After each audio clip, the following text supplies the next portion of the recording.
in the nation.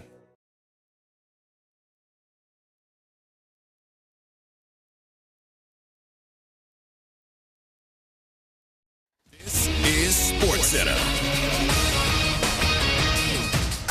I'm Christine Lisi. Timberwolves forward Karl Anthony Towns, critical to the team's incredible run so far this season, has a meniscus tear, and doctors are evaluating whether he'll have to miss a significant amount of time because of it, according to ESPN's Adrian Wojnarowski. A decision expected to be made soon if Towns needs a procedure or if he can continue to play with rehab. The severity of the injury could indeed shake up the Western Conference, points out ESPN's Brian Windhorst. Karl Towns adds a level of spacing and scoring from that 4 spot that you almost can't find anywhere in the league, especially with a defensive player like Rudy Gobert. So this is a very concerning development for the Timberwolves. And if I'm the Western Conference, especially that top 4, I am watching very closely for how this Towns injury ends up playing out, because it could have a huge impact on the Wolves' ability to finish the season strong. Minnesota's tied for the top spot in the conference with Oklahoma City. That's point guard Ben Simmons' ongoing back issue out the remainder of the regular season.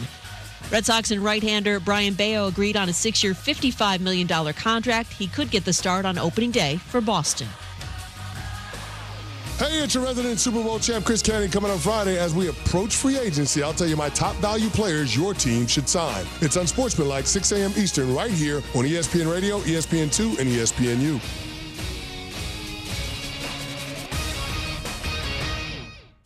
Matt Moscona. I'm very important. After further review. Say it one more time. After further review with Matt Moscona. And here we go. Live from the Mercedes-Benz of Baton Rouge Studios. Let's ride!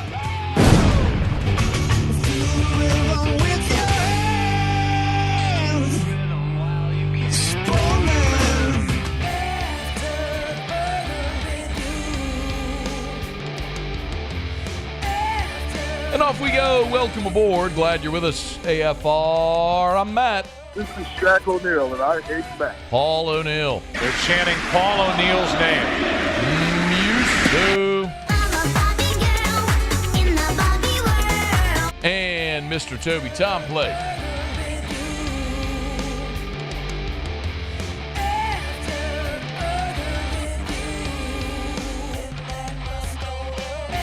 All right, we're here. Glad you are as well. Get out there and make it a good one. My goodness, we got a ton to do. Let's go.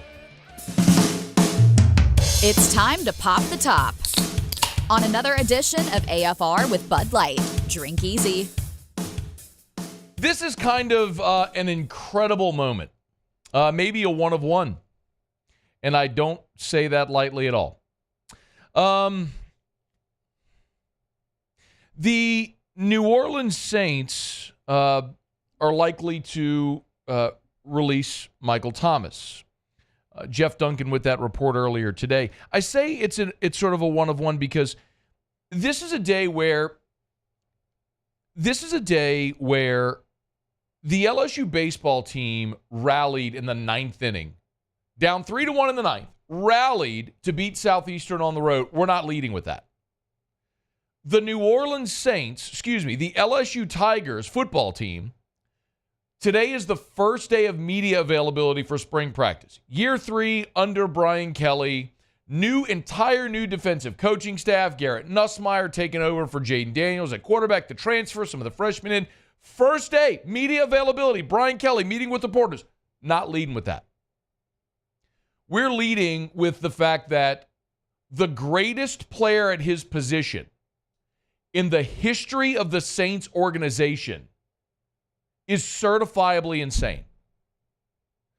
If you haven't heard the news today, Jeff Duncan reports earlier today that the Saints, here's the tweet, the Saints will soon release Michael Thomas. It shouldn't have ended this way.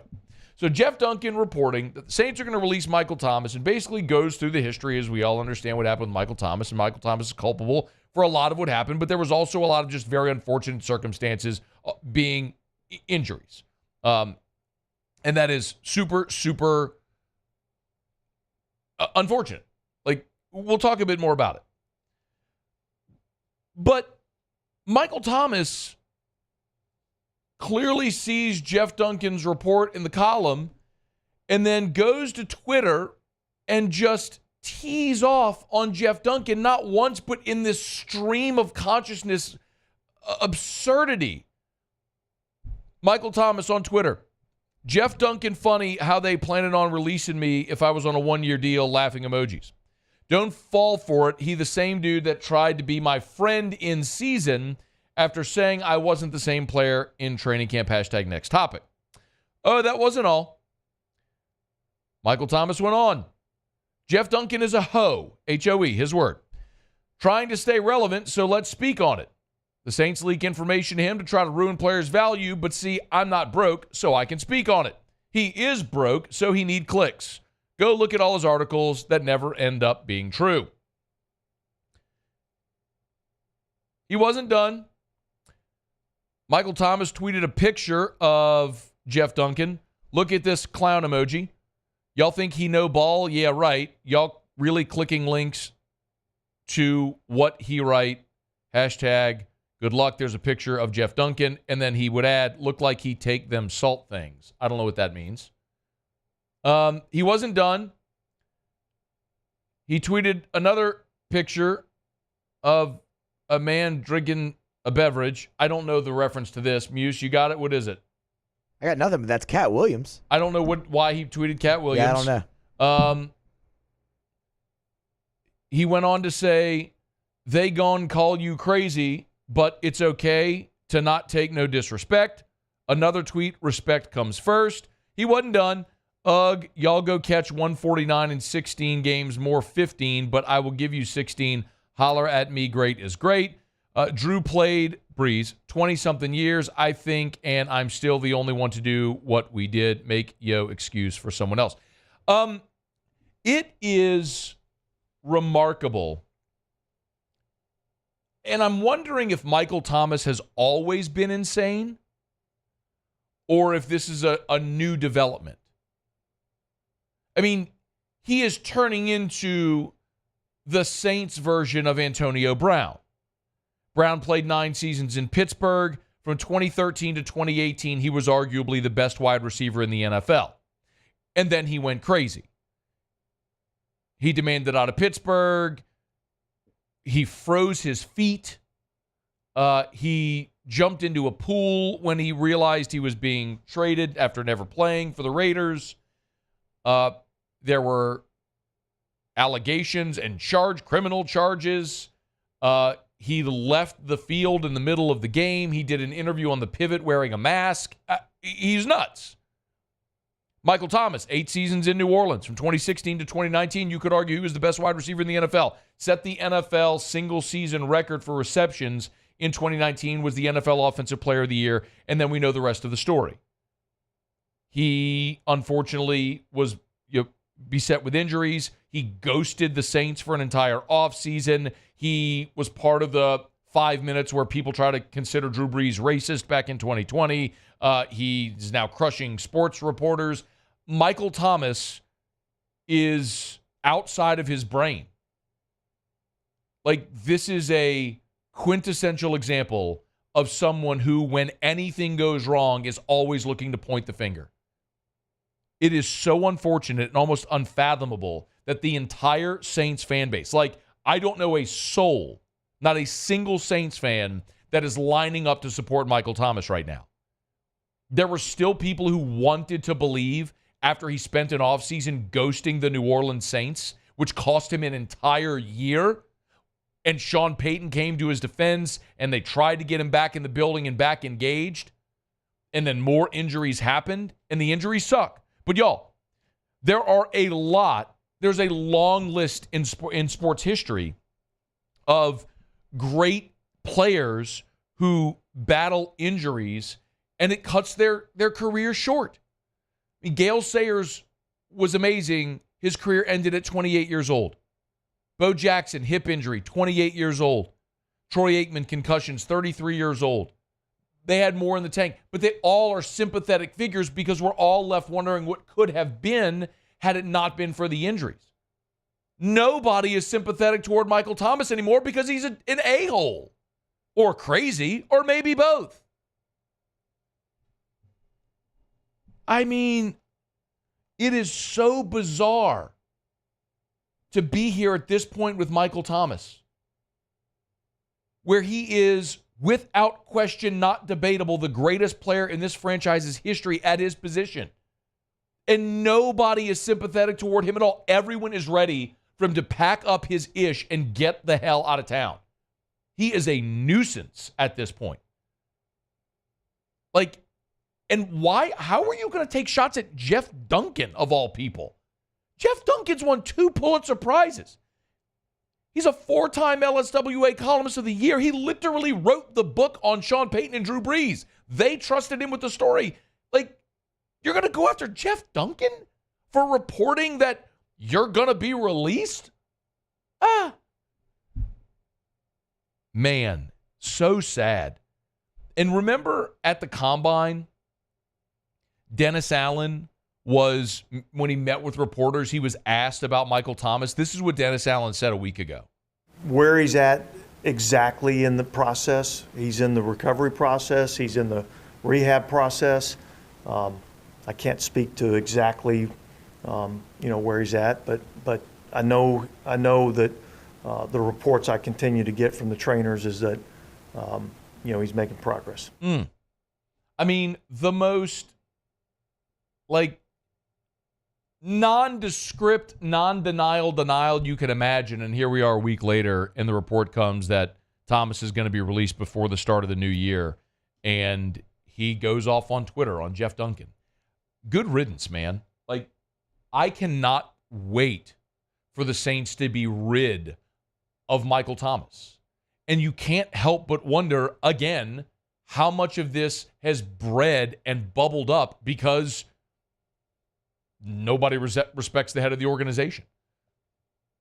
Again, when you don't fear consequence at all, you can behave like this.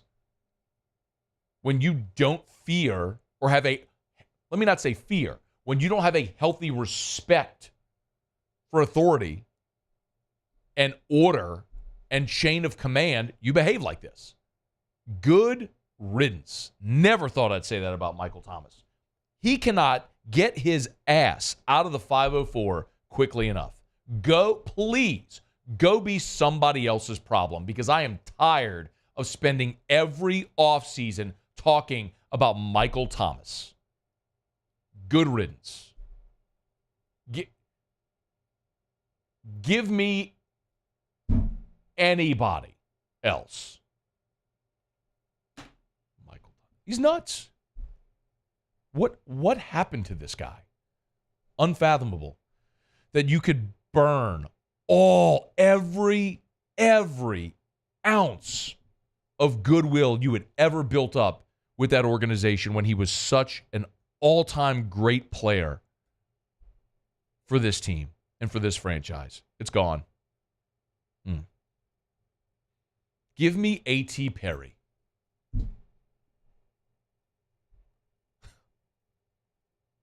Unbelievable. Bring back Traquan Smith. How about that one? Give me Traquan over Michael Thomas today. How done am I with Michael Thomas? Give me Traquan. Go get Traquan before you give me I would take Traquan Smith today over Michael Thomas. Because as much of a waste of a player as he was, don't give me all the nonsense about how he could block. At least he came to work and kept his mouth shut and did his job. He didn't do it very well.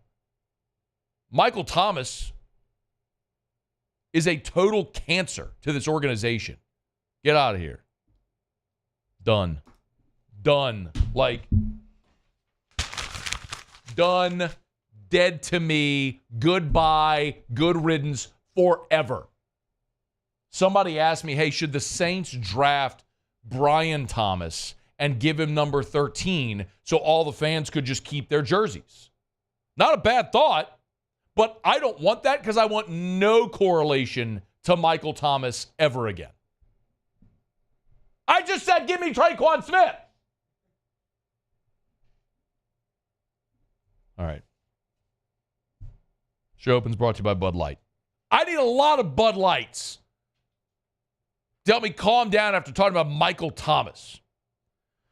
Official beer of the New Orleans Saints. Bud Light. Drink easy in Louisiana with a great taste of Bud Light.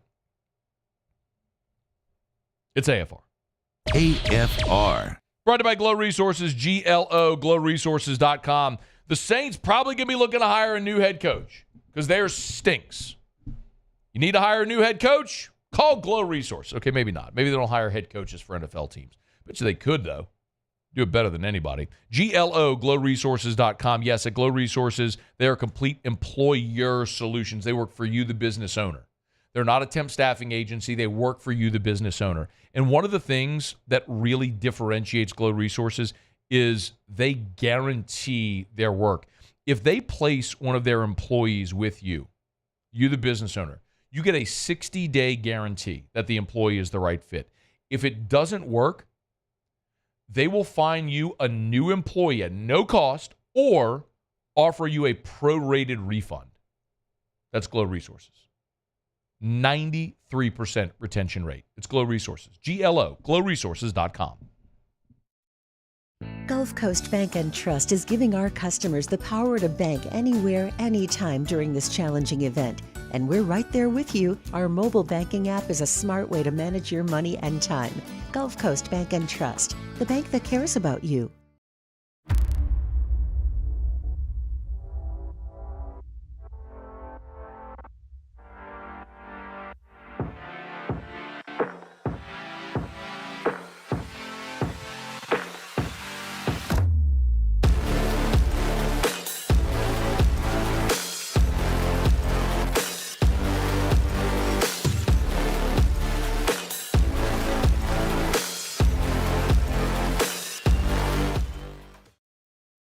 Jerry and Benny Payne began Central Plumbing Company out of their driveway in Tanglewood subdivision. 50 years later and 4 generations down the road, we continue to serve Baton Rouge and the surrounding areas for all of their plumbing needs. Residential, commercial, industrial, or hospitality, Central Plumbing is here 24/7, 365. We want to thank our customers, family, and friends for 50 years of success. And looking forward to 50 more. I've been doing business with Luba for 25 years. They're dependable, trustworthy. It's just the attention to detail with our clients. Our folks have years and years of experience. They're highly trained professionals, but many companies have that asset. What I'd like to think makes Luba a bit different is that we use those talents in a way that truly is dedicated to serving the needs of the folks who depend on us. Yo, Jake here from my friends over at Community Steel Company located in Gonzales, Louisiana. The local place you can turn to for all of your metal building needs. Notice I said local, not Houston, not Dallas, not Atlanta, but right here in Gonzales. Visit them at their brand new state-of-the-art website at communitysteelco.com or pick up the phone and give them a call today to answer all of your questions on your metal buildings, roofing and sheet metal, and any other steel needs you or your business need at 225-647-2020. There it is, the extra mile, on the border of expected and extraordinary for those willing to go further, like vans customized for work or play, with safety and tech to keep you connected. Supported by a 5-star sales, service, and finance team, and backed by the 1-star you know. So go the extra mile. It's never crowded, because so few have what it takes to go there. Mercedes-Benz Vans. At Relief Windows, we're more than windows. We're windows, doors, hardy plank, and vinyl siding. But our #1 product is always customer satisfaction.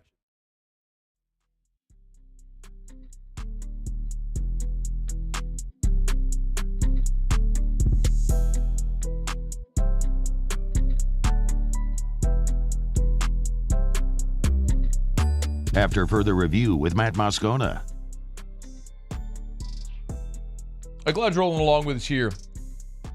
Busy day, man. Oh, certainly we'll get to LSU baseball's rally past Southeastern. We'll get the basketball team losing at Arkansas. Kendall Rogers will be here in hour number 3. Cauble will give us a full football report in about an hour from right now.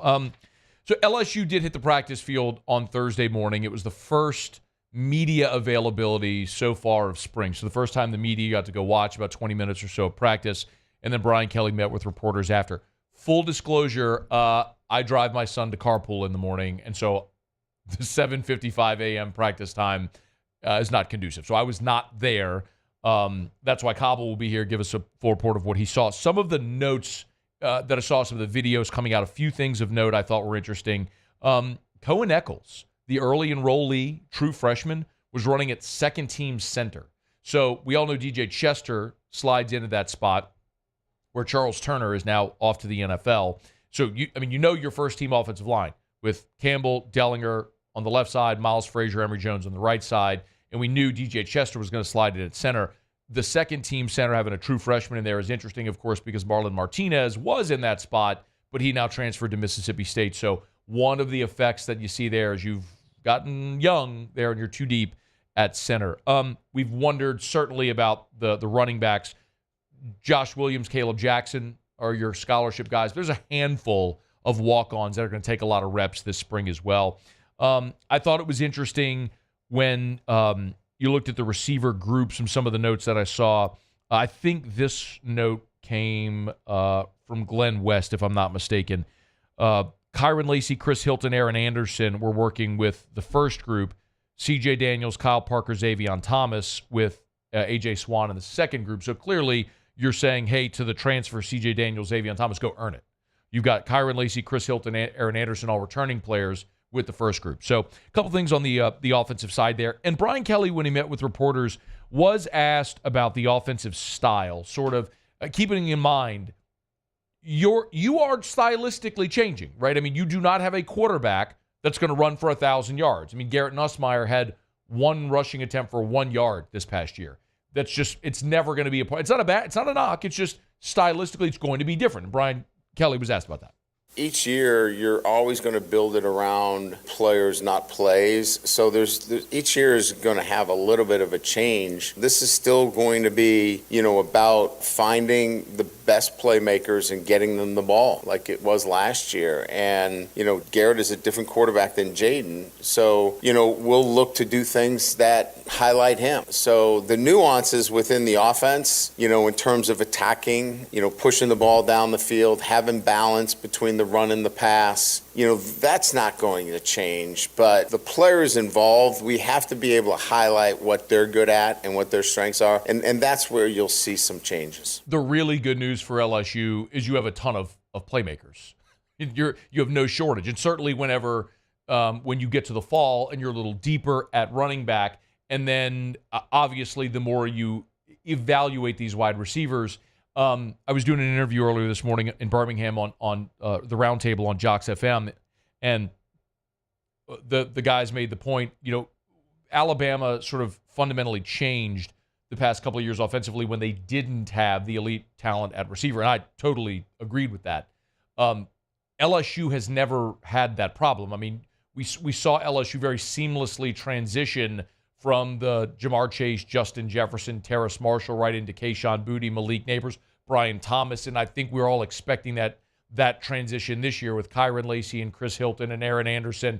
And oh yeah, you brought in Xavion Thomas and C.J. Daniels, and oh yeah, you got a 5-star in Shelton Sampson. I mean, it's just there's no shortage of tall, fast, athletic dudes that can run fast, jump high, and catch the ball. It's just a matter of figuring out the order. Now, the bigger questions this spring clearly are going to be on the defensive side of the ball because, yes, you're replacing the Heisman Trophy winner at quarterback, but even with the Heisman Trophy winner at quarterback, you are a 9-3 football team because your defense was arguably the worst in program history. So you got to start figuring out how to fix that. Here was Brian Kelly first on the impressions of the new defensive staff the first couple of days on the field. Yeah, I've really enjoyed the past 6 weeks, being in constant contact with the defensive staff that we've assembled. It's been, for me, very comfortable, great communicators. We're all on the same page relative to what we're teaching and how we want to teach it, evaluations and recruiting. It's been a really smooth transition. I like the way we're coaching, what we're demanding, the attention to, the real details of playing defense, and we're not getting ahead of ourselves in a sense of, understanding the basic tenets of playing really good defense. And you can see that early on. So it's been enjoyable. I think that we're going to see a defense that's going to play with a lot of energy, a lot of excitement. I know that our guys are excited. You can see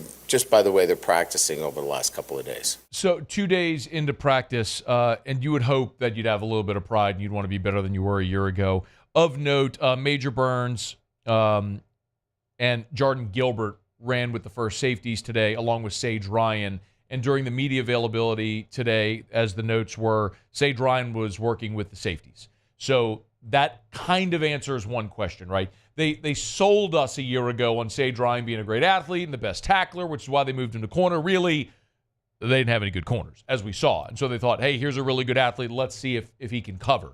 And it didn't go great. I firmly believe that Sage Ryan in this defense really fits that sort of star role that they talk about, where you can play in the slot, you can cover a tight end, you're not going to be asked to go man cover on the outside, the other team's best receiver, you're athletic enough to rush the passer, you can play the run and help as well. I think that's a good role for Sage Ryan in this defense. We'll see if that's where he fits. And then, we'll see as it develops with cornerbacks as well, who ultimately wins these jobs as they move throughout.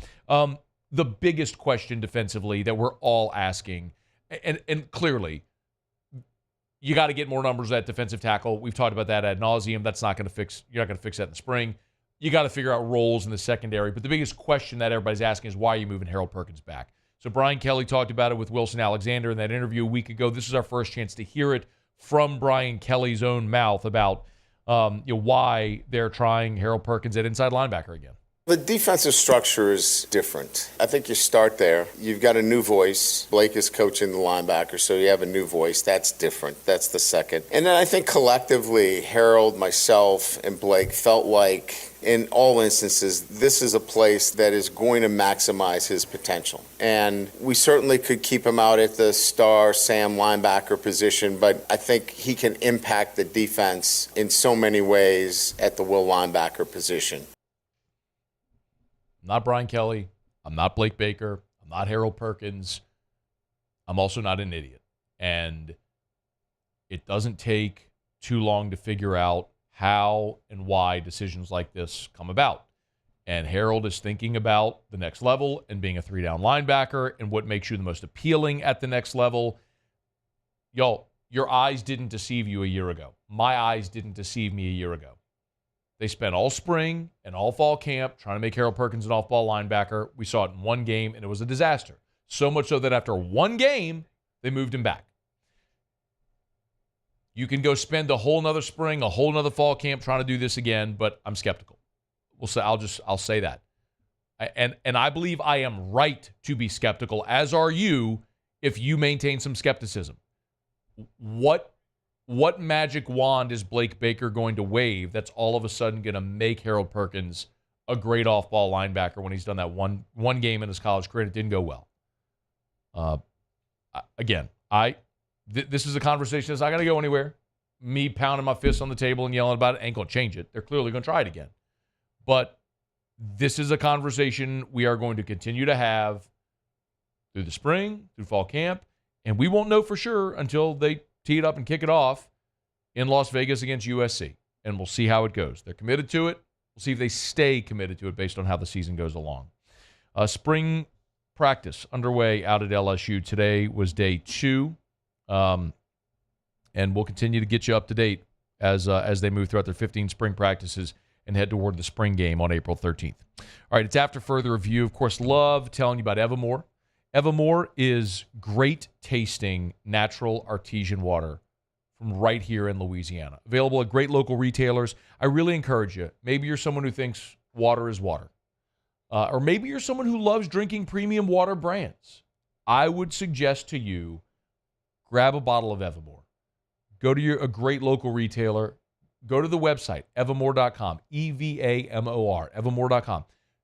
Order some Evermore. Do a side-by-side with whatever bottle you drink.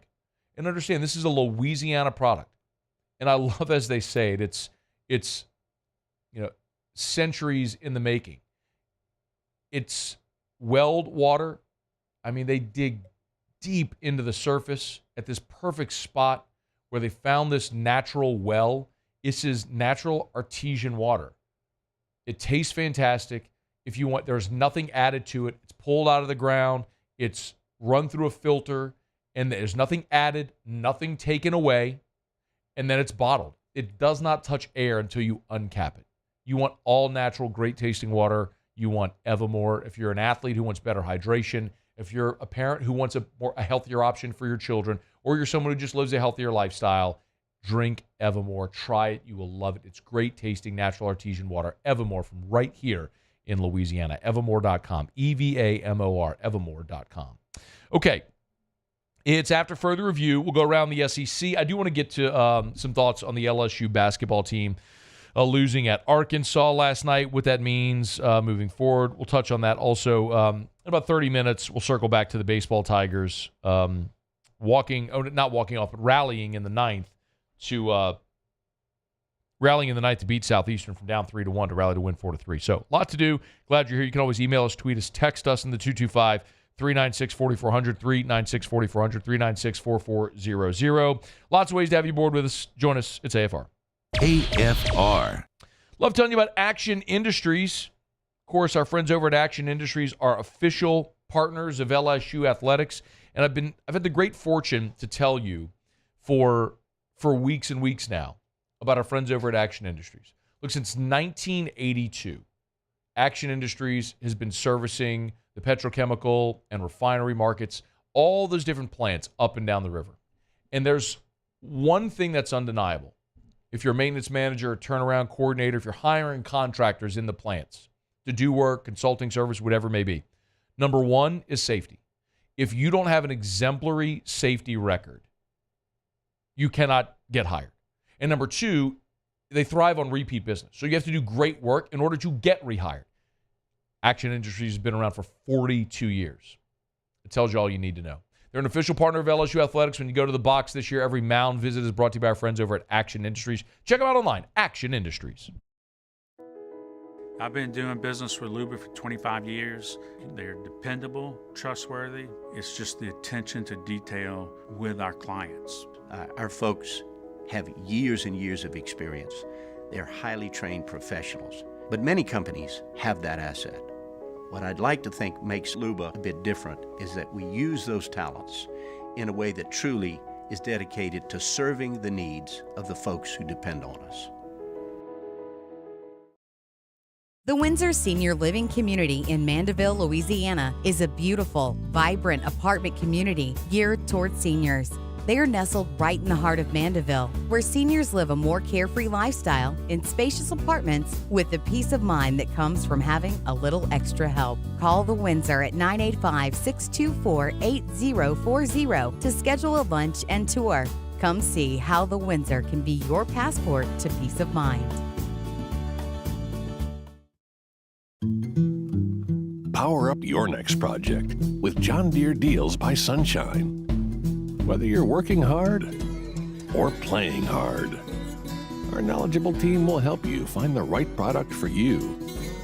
Ask us about our amazing tractor package promotions. Learn more about what it means to be powered by sunshine at sunequip.com.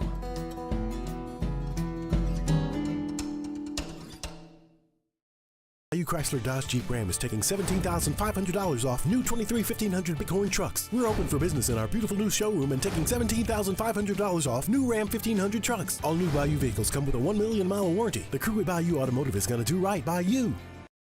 Dylan Cruz here to tell you about Six Rings Baseball and Softball Camp. If you live on the North Shore and play ball, go to Six Rings Camps with former LSU assistant coach Dan Canaveri. His knowledge is second to none, and your child will improve and have fun doing it. Camps are held at Coquille Park and Six Rings Academy in Covington with 4 sessions over the summer. Full day and morning only sessions are available from ages 7 to 13. Go to sixringsbaseball.com or call 985-206-9096.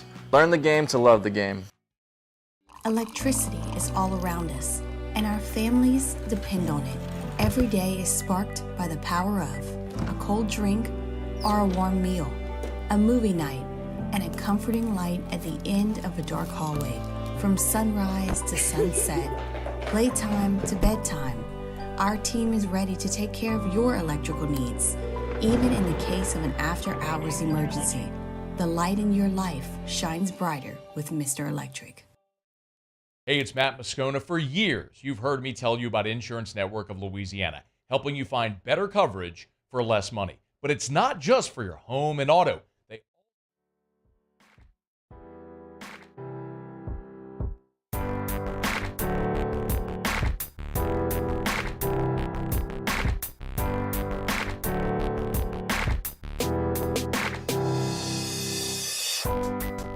After further review with Matt Moscona.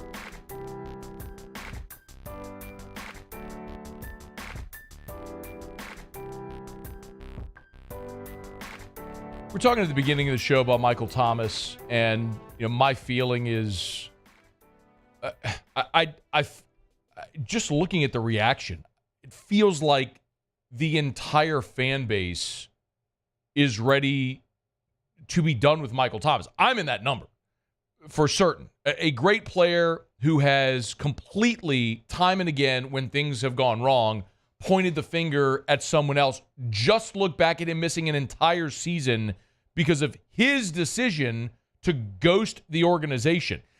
I'm looking at Twitter. I've gotten two people on Twitter. And again, this is not a representative sample at all.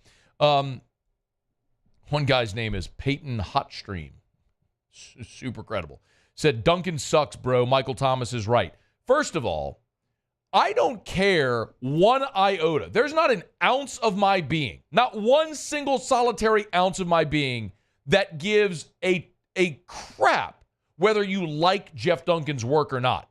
Jeff's a columnist. He's opinion-based. You may hate it. That's fine. In the same way that you may hate somebody's music or somebody's movies or somebody's art or anything. So I don't care if you like Jeff Duncan's work or not. You may hate his writing style. You may hate his take.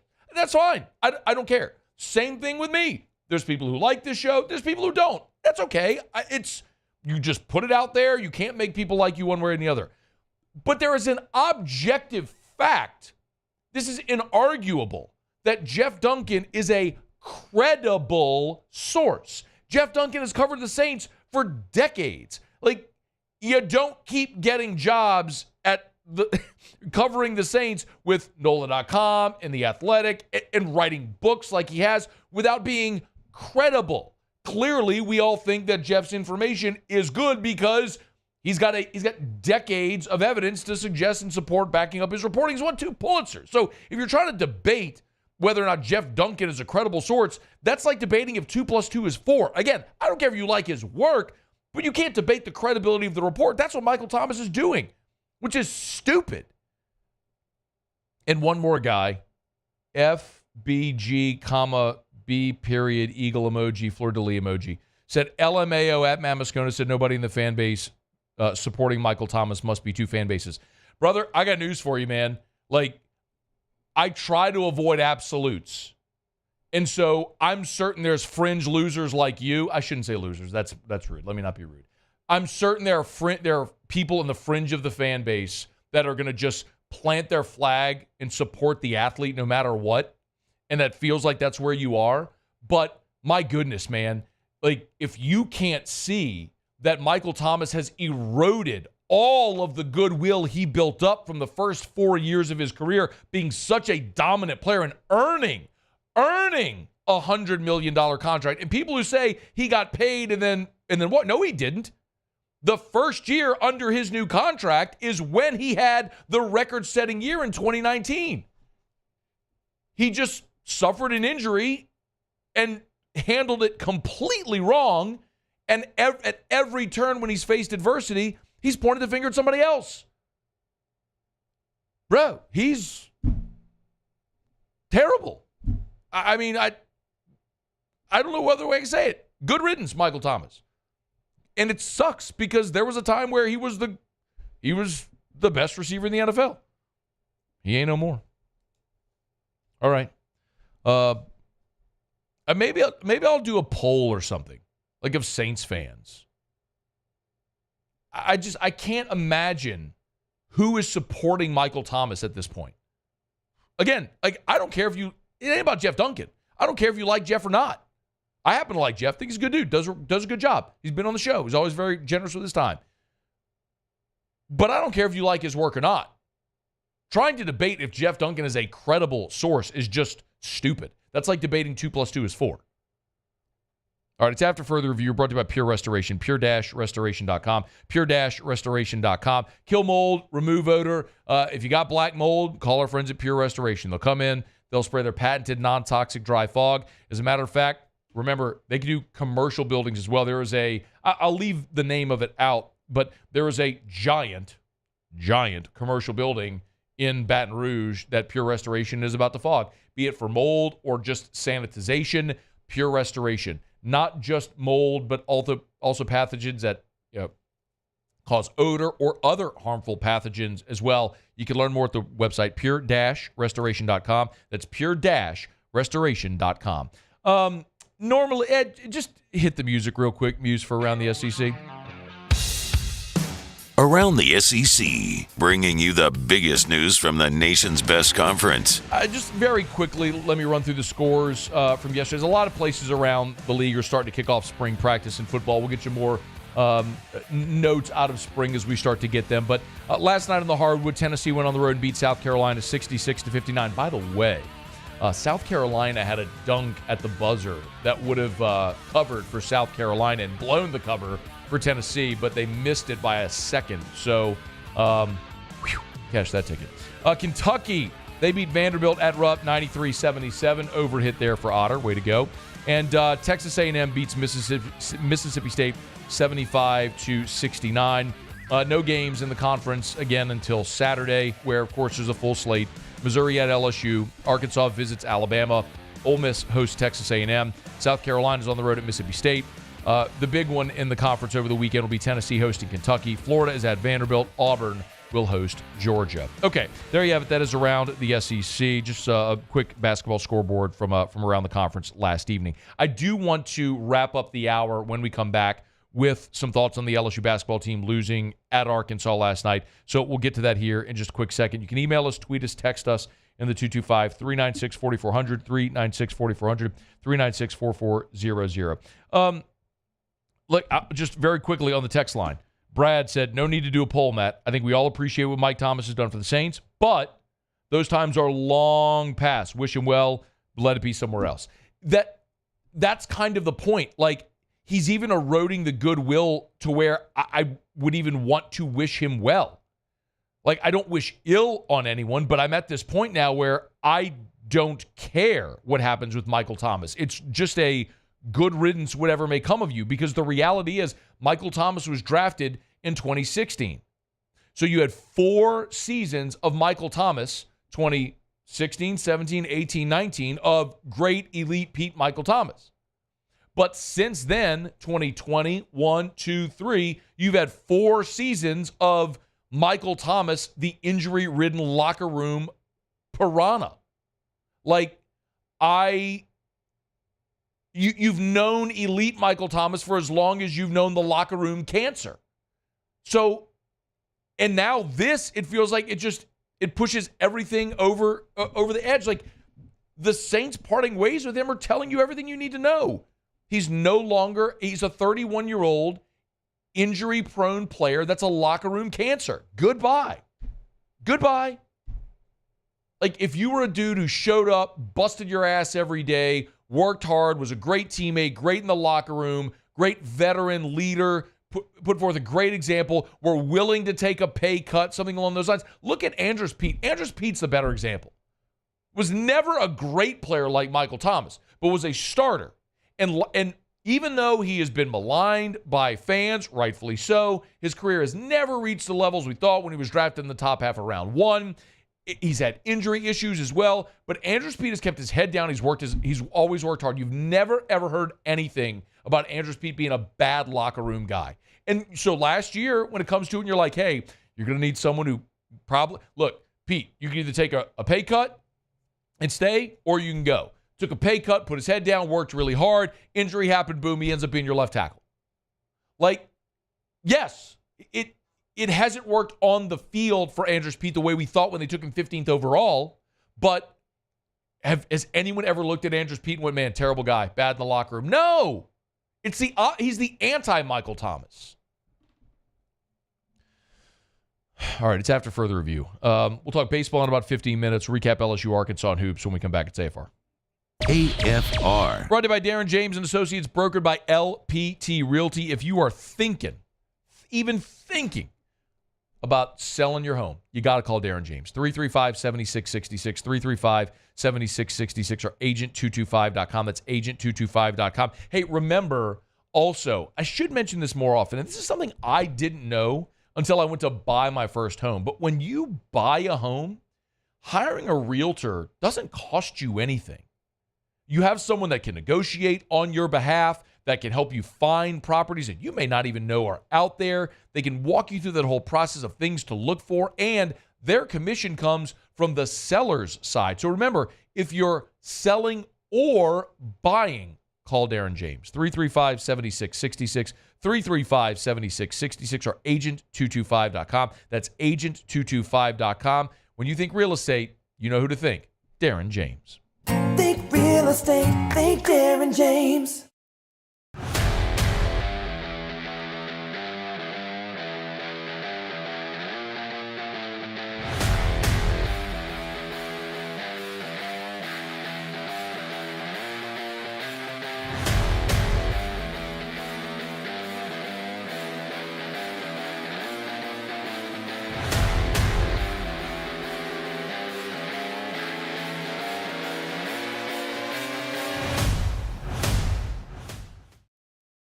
Jerry and Benny Payne began Central Plumbing Company out of their driveway in Tanglewood subdivision. 50 years later and 4 generations down the road, we continue to serve Baton Rouge and the surrounding areas for all of their plumbing needs. Residential, commercial, industrial, or hospitality, Central Plumbing is here 24/7, 365. We want to thank our customers, family, and friends for 50 years of success. And looking forward to 50 more. I've been doing business with Luba for 25 years. They're dependable, trustworthy. It's just the attention to detail with our clients. Our folks have years and years of experience. They're highly trained professionals, but many companies have that asset. What I'd like to think makes Luba a bit different is that we use those talents in a way that truly is dedicated to serving the needs of the folks who depend on us. Yo, Jake here from my friends over at Community Steel Company located in Gonzales, Louisiana. The local place you can turn to for all of your metal building needs. Notice I said local, not Houston, not Dallas, not Atlanta, but right here in Gonzales. Visit them at their brand new state-of-the-art website at communitysteelco.com or pick up the phone and give them a call today to answer all of your questions on your metal buildings, roofing and sheet metal, and any other steel needs you or your business need at 225-647-2020.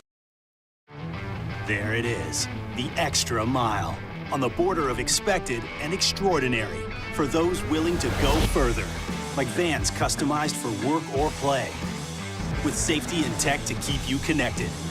Supported by a 5-star sales, service, and finance team, and backed by the 1-star you know. So go the extra mile. It's never crowded because so few have what it takes to go there. Mercedes-Benz Vans.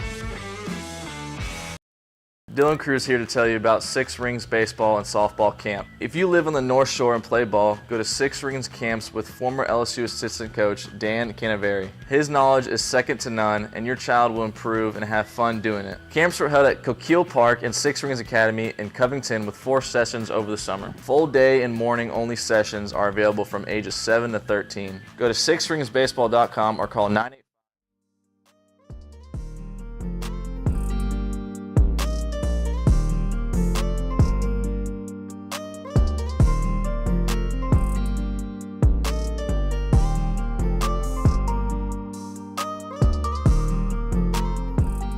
After further review with Matt Moscona.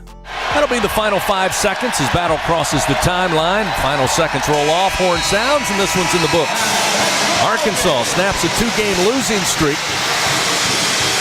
And LSU a tough loss here in Fayetteville. Arkansas shot 61% from the floor, 31 of 51. They also went to the free throw line 33 times in the ball game last night. Candidly, trying to watch both basketball and baseball at the same time meant there were definitely going to be things that fell through the cracks. But Battle had 29 points for Arkansas. Jordan Wright had 24, including 10 of 10 from the line. LSU, it was a whistle-happy crew, by the way. LSU went to the line 26 times. They were 18 of 26. Arkansas, 27 of 33 from the free throw line. But the bottom line is you weren't nearly good enough defensively on the road. You're playing good enough offensively, especially against a team in Arkansas that doesn't play a lot of defense, but LSU just couldn't step up defensively. Arkansas makes 61% of their field goal attempts. Their largest lead in the night was 14, and Arkansas hands LSU the 94-83 loss. So we kind of look at the collateral damage, and I don't know that this is terribly surprising. The thing that I would say that's encouraging is how if you remember when we were looking at this thing in total, when LSU was starting that really tough 5-game streak in the middle, right? When they were going to Bama, we looked and said, hey, you better get that Arkansas game. Because when they lost to Georgia and Bama or they lost to A&M Georgia, like you knew they were going to lose to Bama, which they did. They had to get Arkansas. Otherwise, remember we talked, you're probably staring down a 9-game losing streak. Well, not only did they beat Arkansas, but they went on the road and beat South Carolina and then upset Kentucky at home. So that bought them a little bit of grace. And so the home loss to Mississippi State didn't crush you. You beat Georgia, won at Vandy, and that set you up to a point where you knew all you really had to do was split these last two to go to 500 in conference play. So you lose at Arkansas. LSU's won 8 times at Bud Walton ever. So now they're 8-24 all time at Bud Walton. But if you can come home on Saturday and beat Missouri, which is 0-17 in the league. Missouri's 8-22 overall. They're 0-17 in the conference. If you beat Missouri in Baton Rouge on Saturday, you finish 9-9 in the league, and you'll finish 17-14 overall. You finish 9-9 in the conference, you'll finish right smack dab in the middle of the league, and you will be an NIT team. And I get it. It's not the thing that everybody hopes for with LSU. Someone asked me today, would you rather make a deep run in the NIT or be a one and done in the NCAA tournament? And the answer is, without hesitation, unequivocally, there's no argument, you let me be one and done in the NCAA tournament. Nobody ever remembers or cares about a deep run in the NIT. When you go to recruit, no recruit is going to be wowed by the fact that you make a deep run in the NIT. They want the opportunity to play in the big dance. So yes, have that to pitch to players, to recruits, to say, look, we made the tournament, we were one and done, help us make a deep run in the NCAA tournament. Matt McMahon and his staff will get there, but I'm not trying to sell you on the NIT. What I'm saying is you have to look in context of this program, where they were when he took over, where they were in December of this season relative to where they are now. So look, the NET for LSU, they were 88 going into yesterday. They lose to Arkansas. They dropped to 89. It's a bad loss, man. Arkansas, their net ranking is gosh darn it, of course, now I'm trying to find it. I can't. I was looking at it earlier today. Arkansas has got an NET in the hundreds, and your only remaining opponent now is Missouri, who's 0-17 in the conference. So you're not going to help yourself with any quality win here, but you could hurt yourself with a bad loss. So go beat Missouri on Saturday, and you're going to make the NIT. You're going to play in the postseason. You're going to give your team an opportunity to play into the postseason. Here's Missouri's 157 in the NET. So again, you'd be talking about a bad loss if you lost at home to Missouri on Saturday, and that's something that would severely hinder your postseason chances. But go take care of business at home, which you're more than capable of doing, and you'll be playing into the postseason. Matt McMahon, after the game, did talk about the loss to the Hogs. Yeah, I thought those turnovers really hurt us in the first half. Second half, we didn't turn it over. I don't know if we had one.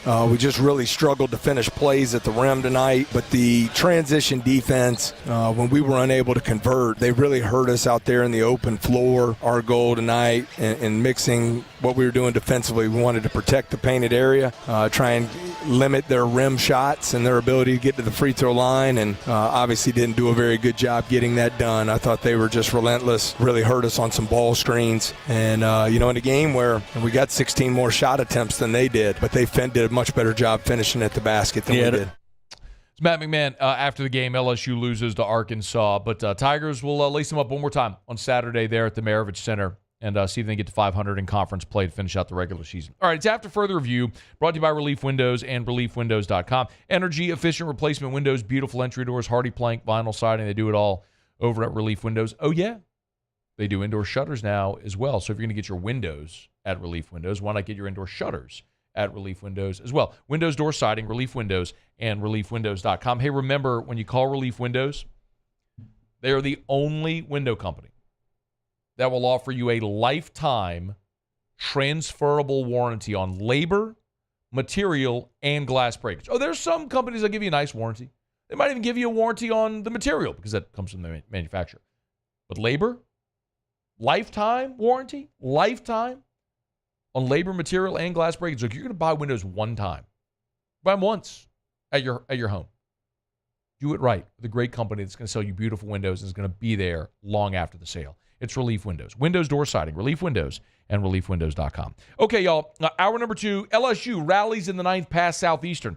We're talking about when we come back after Sports Center. AFR. If you weigh or measure something, say it all the time. Michelli Weighing and Measurement. They sell, service, and rent the products that you use to weigh and measure. You can always check them out online. I say it often because it really does matter. The website, Michelli.com, Michelli, Michelli.com.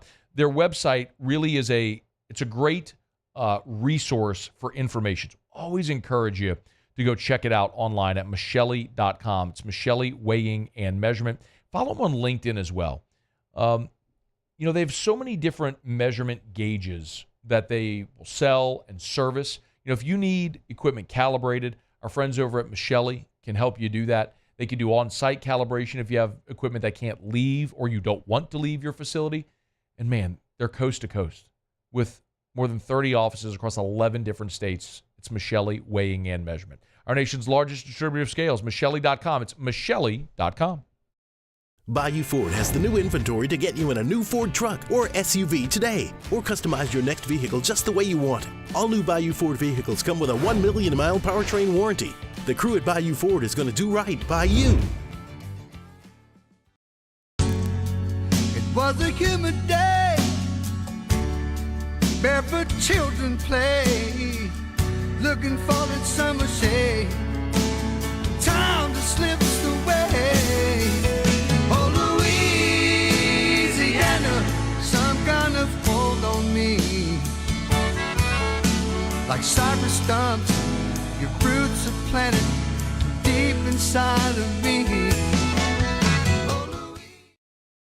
Breck teamed up to reimagine your parks, and you imagined big. With your help, we went to work, creating 12 beautiful community parks across the parish. A family-sized water park, miles and miles of trails, and parks just for your dogs. There are more places to splash, to explore, to run wild, and even soar. You imagined, we delivered. Gold. Breck, your #1 park system in the nation. Jerry and Benny Payne began Central Plumbing Company out of their driveway in Tanglewood subdivision. 50 years later and 4 generations down the road, we continue to serve Baton Rouge and the surrounding areas for all of their plumbing needs. Residential, commercial, industrial, or hospitality, Central Plumbing is here 24/7, 365. We want to thank our customers, family, and friends for 50 years of success. And looking forward to 50 more. I've been doing business with Luba for 25 years. They're dependable, trustworthy. It's just the attention to detail with our clients. Our folks have years and years of experience. They're highly trained professionals. But many companies have that asset. What I'd like to think makes Luba a bit different is that we use those talents in a way that truly is dedicated to serving the needs of the folks who depend on us. Yo, Jake here from my friends over at Community Steel Company located in Gonzales, Louisiana. The local place you can turn to for all of your metal building needs. Notice I said local, not Houston, not Dallas, not Atlanta, but right here in Gonzales. Visit them at their brand new state-of-the-art website at communitysteelco.com or pick up the phone and give them a call today to answer all of your questions on your metal buildings, roofing and sheet metal, and any other steel needs you or your business need at 225-647-2020. Gulf Coast Bank and Trust is giving our customers the power to bank anywhere, anytime during this challenging event. And we're right there with you. Our mobile banking app is a smart way to manage your money and time. Gulf Coast Bank and Trust, the bank that cares about you.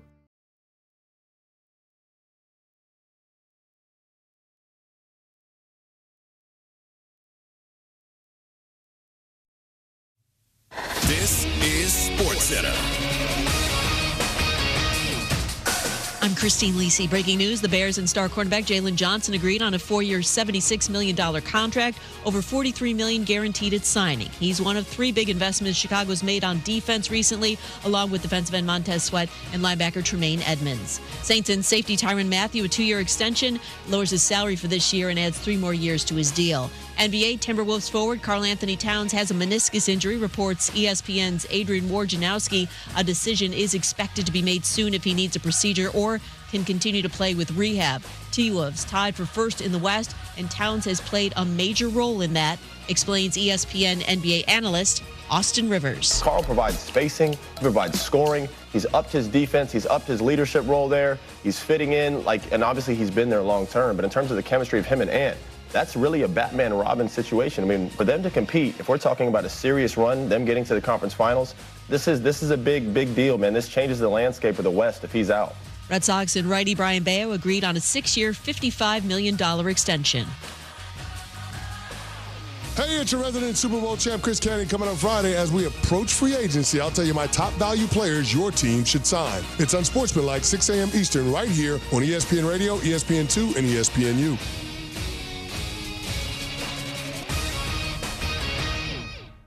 Matt Moscona. I'm very important. After further review. Say it one more time. After further review with Matt Moscona. And here we go. Live from the Mercedes-Benz of Baton Rouge Studios. Let's ride.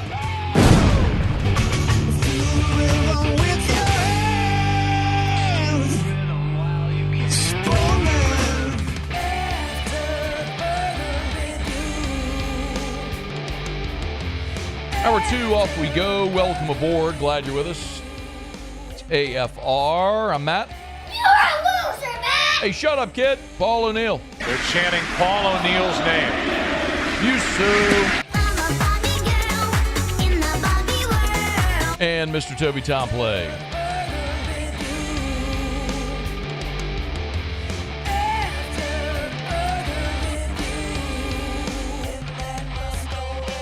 All right, we're here. Glad you are as well. Get out there, make it a good one. We'll talk some LSU football with Cauble here in about 15 minutes from right now.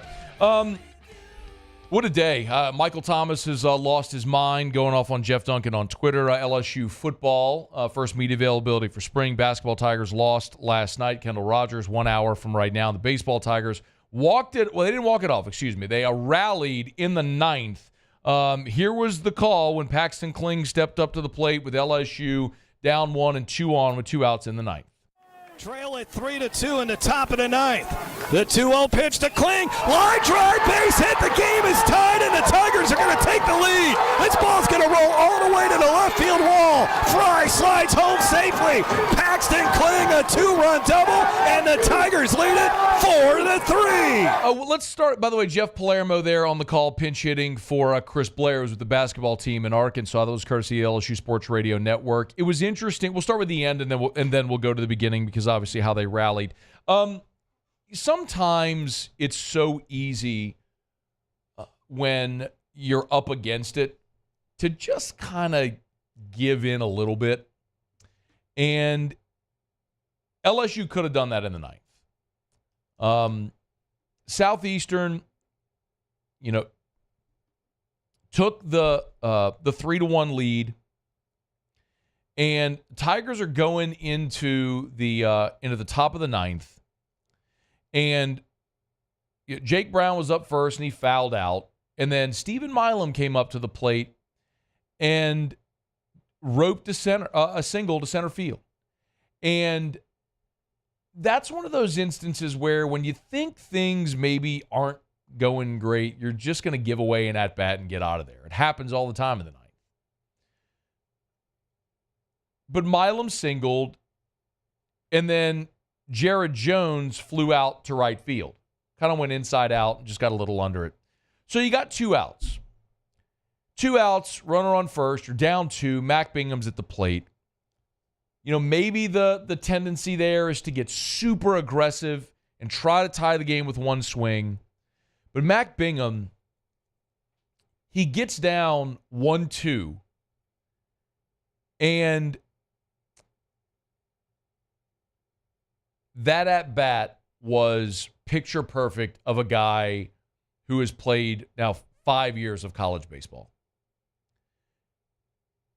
The reliever from Southeastern was humming high fastballs, and Bingham didn't bite. 3 straight pitches, take your base. So now you've got runners at first and second with 2 outs, and Ethan Fry pinch hitting. And hat tip to Ethan Fry, because, man, this is another spot where it could be so easy when you're a guy who is coming off the bench as a pinch hitter. You're coming off the bench as a pinch hitter. You haven't played. You're cold. You've only started twice this year. So you're really... Jay Johnson has said he views Ethan Fry as a starter, but he's a reserve player. There's no other way to say it. He's a reserve player for your team. And you could look at that, man, this is my moment. I'm going to go win the game on one swing. Stayed within himself, and he delivered. 1 ball, 1 strike. The pitch. Line shot out into center field. Milam's going to score. Comes around third. Heading into third is Bingham, and getting all the way to second is Ethan Fry. How about that for a big hit, and it's a 1-run game. And, of course, after that, Paxton Kling would deliver. Paxton Kling was 0 for 4, and then he hits the double, so back-to-back doubles. With 2 outs, LSU went walk, double, double, and just like that, they had the lead. By the way, I was not at the park last night. I did not hear this on the broadcast, but I did have a buddy who was there who told me with 2 outs and Bingham coming up to the plate, the PA announcer there in Hammond advised fans not to rush the field. Man, is that not the KOD right there? Paulie, how you feeling, by the way? Paul O'Neill, our resident proud Southeastern alum, but also a fan of the Tigers. Did it sting last night for you, Paul, or are you okay? I'm okay. Were you pulling for the Lions? I was. I honestly wasn't watching, so I had no idea what happened. So when you heard what happened, what did you think? I didn't hear how it... I just saw the final score, and I was like, oh, it was a close game. Close game. Cool. Oh. I didn't hear that it happened in the 9th inning. So. When did you hear that it happened in the... Was it just now that you just heard? No, that was this morning. Oh, okay. And what did you think? It was whatever. It's very emotional, Paul O'Neill. We always appreciate the insight, the raw emotion. Paul, we really just gut you and you bleed emotionally on air every time we ask. I can't thank you enough for that. I know. Thank you, Paulie. Appreciate that. It was a great start for Cade Anderson as well. Cade Anderson started and struck out the first 7 hitters he faced. It was 9 up, 9 down for Southeastern, including, as I mentioned, strike out the first 7 hitters that he faced for Cade Anderson. We're going to maybe start to look at what Cade Anderson's role is going to be going forward, because I think there's 2 ways that you look at this. He's a freshman who had Tommy John.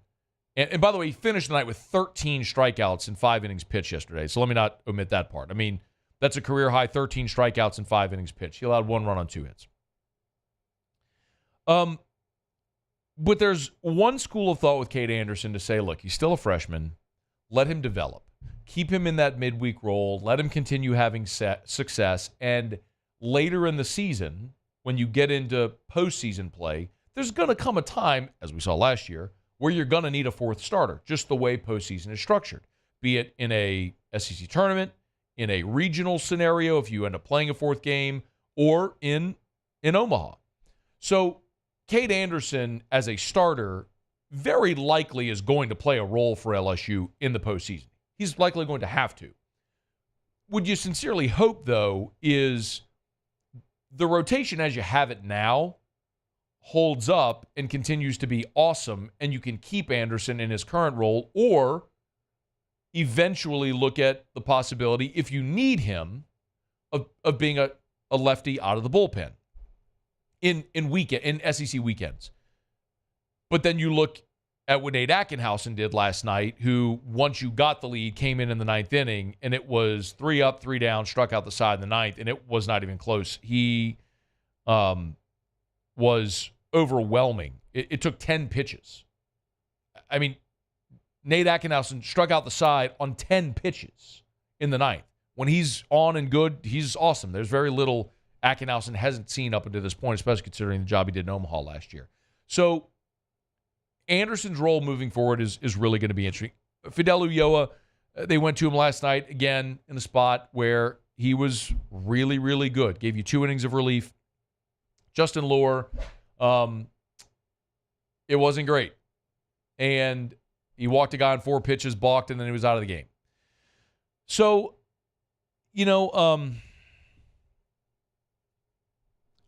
I look at Lohr, and there's something that's pretty obvious, that he is really good against lefties and not so great at times against righties. And it might be something to where the role he's going to settle in is as a situational lefty, to get in and get a left-handed hitter out. But that's something we're going to continue to see.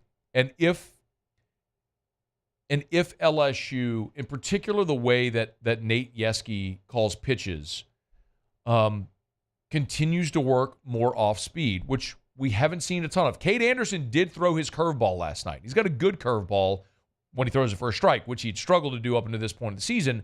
But when Cade Anderson is throwing his curveball for a strike and you're changing speeds, obviously you're going to keep hitters guessing.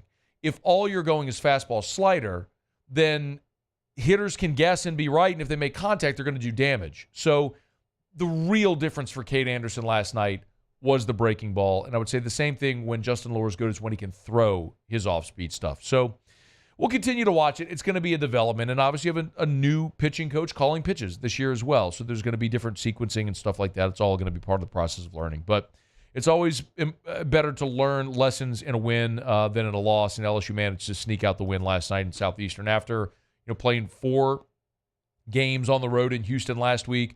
You come back, you're right back on the road in Southeastern. It was a record-setting crowd there in Hammond. They were on it. LSU was a little down, but Cade Anderson was great. LSU managed to make the plays late to win it. So good on the Tigers for getting another win, and then they'll be at home this weekend against Xavier, and then next week we're talking conference ball as LSU will be on the road in Starkville against Mississippi State. All right, Kendall Rogers, 48 minutes from right now. We'll look forward to having Kendall aboard with us. I got a break. LSU football was on the practice field today. First media availability. Our buddy Michael Cauble was there. He'll join us next. It's AFR. AFR. AFR is brought to you by River City's 1 Hour Air, where they're always on time or you don't pay a dime. Remember, preseason AC tune-up. Great place, great time to call River City's 1 Hour Air for the preseason AC tune-up before we get into those triple-digit temps around the clock. Before the heat, the humidity, the dust, the dander, the bugs start taking their toll on that unit. Call River City's 1 Hour Air. Let them come out. They'll get your home central AC cleaned, tuned up, ready for the coming warm weather months. Stephen Martin set this 5-star Google review. Truly a 1 hour response time. JJ, our engineer, went straight to work after introduction. In a short time, the issue was determined to be a failed motor, and he picked up a new part, shipped out the old one, cleaned up all the remaining parts, installed a new motor. After hours of freezing cold, the heat was back, and we were getting comfortable again. Another 5-star Google review from River City's 1 Hour Air. 752-0001, where they're always on time, or you don't pay a dime. Power up your next project with John Deere Deals by Sunshine. Whether you're working hard or playing hard, Our knowledgeable team will help you find the right product for you. Ask us about our amazing tractor package promotions. Learn more about what it means to be powered by sunshine at sunequip.com.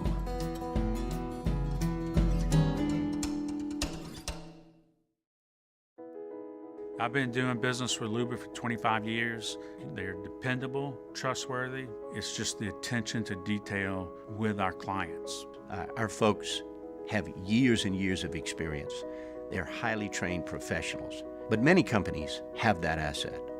What I'd like to think makes Luba a bit different is that we use those talents in a way that truly is dedicated to serving the needs of the folks who depend on us.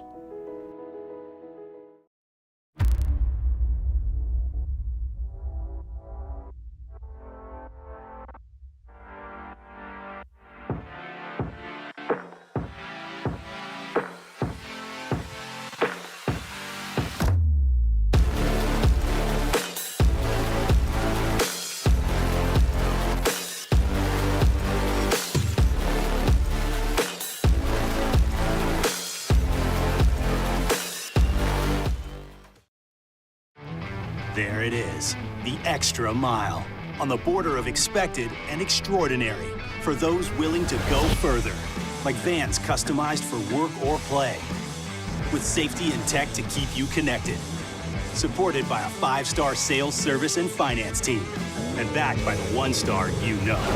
So go the extra mile. It's never crowded, because so few have what it takes to go there. Mercedes-Benz Vans. Dylan Cruz here to tell you about Six Rings Baseball and Softball Camp. If you live on the North Shore and play ball, go to Six Rings Camps with former LSU assistant coach Dan Canaveri. His knowledge is second to none, and your child will improve and have fun doing it. Camps were held at Coquille Park and Six Rings Academy in Covington with 4 sessions over the summer. Full day and morning only sessions are available from ages 7 to 13. Go to sixringsbaseball.com or call 985-206-9096. Learn the game to love the game. Electricity is all around us, and our families depend on it. Every day is sparked by the power of a cold drink or a warm meal, a movie night, and a comforting light at the end of a dark hallway. From sunrise to sunset, playtime to bedtime, our team is ready to take care of your electrical needs, even in the case of an after-hours emergency.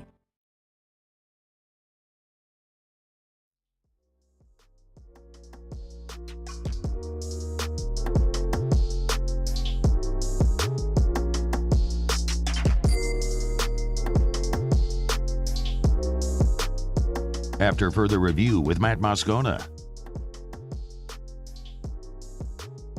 It's really about getting them in football-related activities, installation, relative to your offense and defense. We have some new coaches, certainly, on the offensive side of the ball and the defensive side of the ball. So, getting them into the flow of things and, essentially how, we want the practice to look. I think our guys have done a really good job. The off-season's been really good. The attention to detail, the accountability in terms of the off-season workouts has really been outstanding, and it's carried its way into the practices. Brian Kelly meeting with reporters on Thursday after the first media availability of spring drills. Michael Cauble was there from WBRZ. He's with us now. How are you, man? Doing well. How are you? I'm doing really well. A little tired after having to be out at spring practice at 6:50 in the morning, but hey. Crimea River. I work out at 5:30 every morning. We make choices. But you're superhuman. We make choices in life. What are you complaining about? You go watch football practice. I mean, don't complain about that. What are we talking about? Complain about that. Sounds like you're complaining about that. Ooh, I am complaining about that. I'll admit it. I mean, you're not digging ditches, Cobbs. That's true. You're watching dudes play football in a climate-controlled environment. Oh, shooting holes in all my arguments, man. I mean, don't complain. Don't complain about being tired. All right. What if I said, okay, what was the biggest thing that stood out? Like 20 minutes, you got to watch practice shot. What was the biggest thing that stood out? It's the first day that we're getting to watch spring practice. There's nothing that stands out. I mean, it's a bunch of teaching that goes on. I think that's the biggest thing that stood out is the lack of depth at running back. Honestly, that's probably the first thing that catches your eye.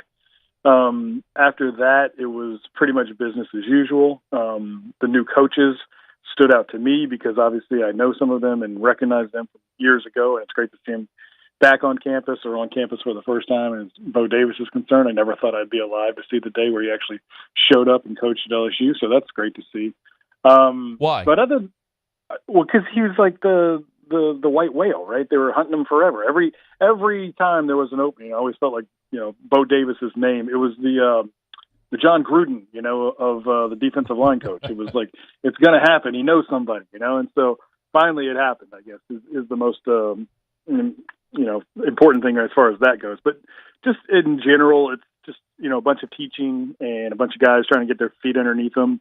It wasn't clunky, but it wasn't a fine-oiled machine either. And you could see some of that in some of the drills and some of the work that they were doing with the players. So that's what stood out the most to me. Sometimes whenever you have that 2 or 3 month gap from the end of the season to spring, there's guys who will go hit the weight room, and they do sort of change physically in those 2 or 3 months, either losing weight or getting big, young guys getting bigger. Did anybody sort of catch your eye? Well, I was looking through my video that, I'd shot at practice just to give you some notes and stuff. And Chris Hilton does seem to be bigger and stronger than I remember him being. He was one guy that kind of stood out. And when you're looking at the receivers in a row and you're kind of seeing their different body types, it's clear that there are, some guys that look like they're ready for prime time, and then there's some guys that aren't. Like on the flip side of that, it didn't look like Shelton Sampson had gained a lot of mass to him. He just didn't look that much bigger than I remember him last year. And that's one of the guys that I was kind of looking to see that body change, and didn't see it.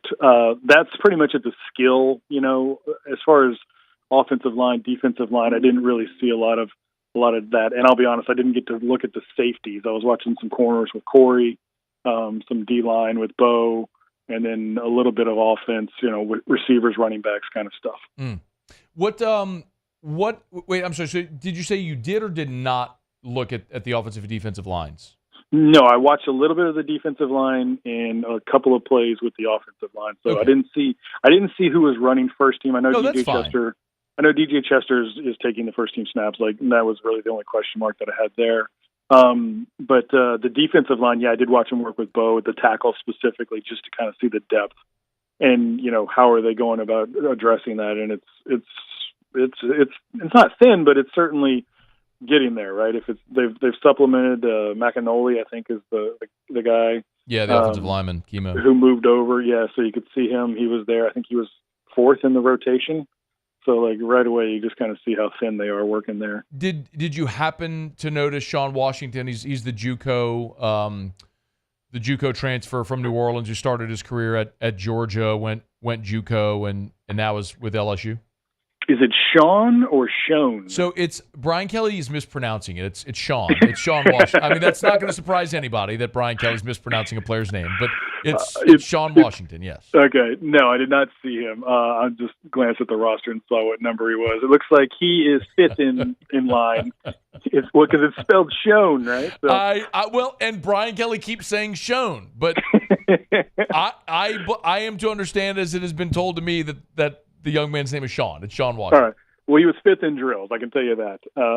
So just looking at going back through my video again and kind of seeing where everybody. I mean, like old Cody Dickerson, right? I'm going to go ahead. Look, I stand to be corrected, but I'm going to go ahead on a limb here and say, given Brian Kelly's tendency to not pronounce players' names correctly, that I think I've got this one.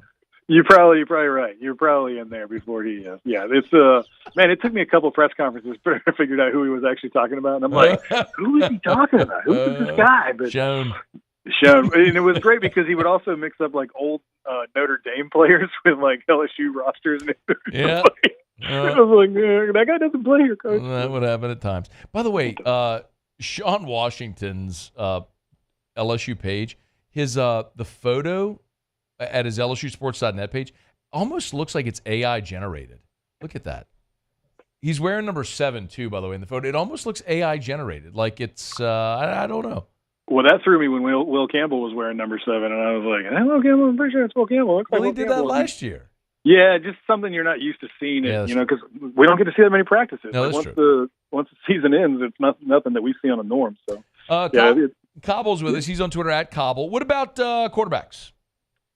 Look good. Swan was there, right? I mean, Garrett obviously looks really in control and kind of, taking control of that situation. So I'm looking at your picture of Schoen now. It does kind of look. It looks like he's got a Terminator eye thing going on. Pretty good, man. Dude. Watching on WBTR, by the way, the television broadcast of Shout After the Review. You can catch it every day right here. Yep. Thanks so much for the shout out and the plug. My pleasure. I'm happy to have you on. No, I mean, Garrett looked fine. Again, I didn't see him throwing to receivers. He's just doing drills in the portions that we're in. So looking forward to some of those days where we get to stay a little bit longer and see how they run it. But as you might run from my Twitter page, some of the things that Brian Kelly talked about was just the changing of the offense and how it's going to have to be really a team-oriented thing. And it was interesting because Brian put it on the offensive line as much as anything, to really help move the offense along. But to me, the question I didn't get to ask, and I wanted to, was about the tight ends and how much more involved are they going to be in this, both blocking and pass catching. And Brian kind of alluded to it. He said maybe some of those Jaden quick runs become quick passes, quick outs, those kinds of things, and the backs get more involved, et cetera, et cetera. So I'm excited. That was the one thing I wanted to kind of talk to Brian about, and he did a good job of answering. Is just how is this offense going to evolve now that the play caller, or the quarterback, I guess, is no longer really such a run threat.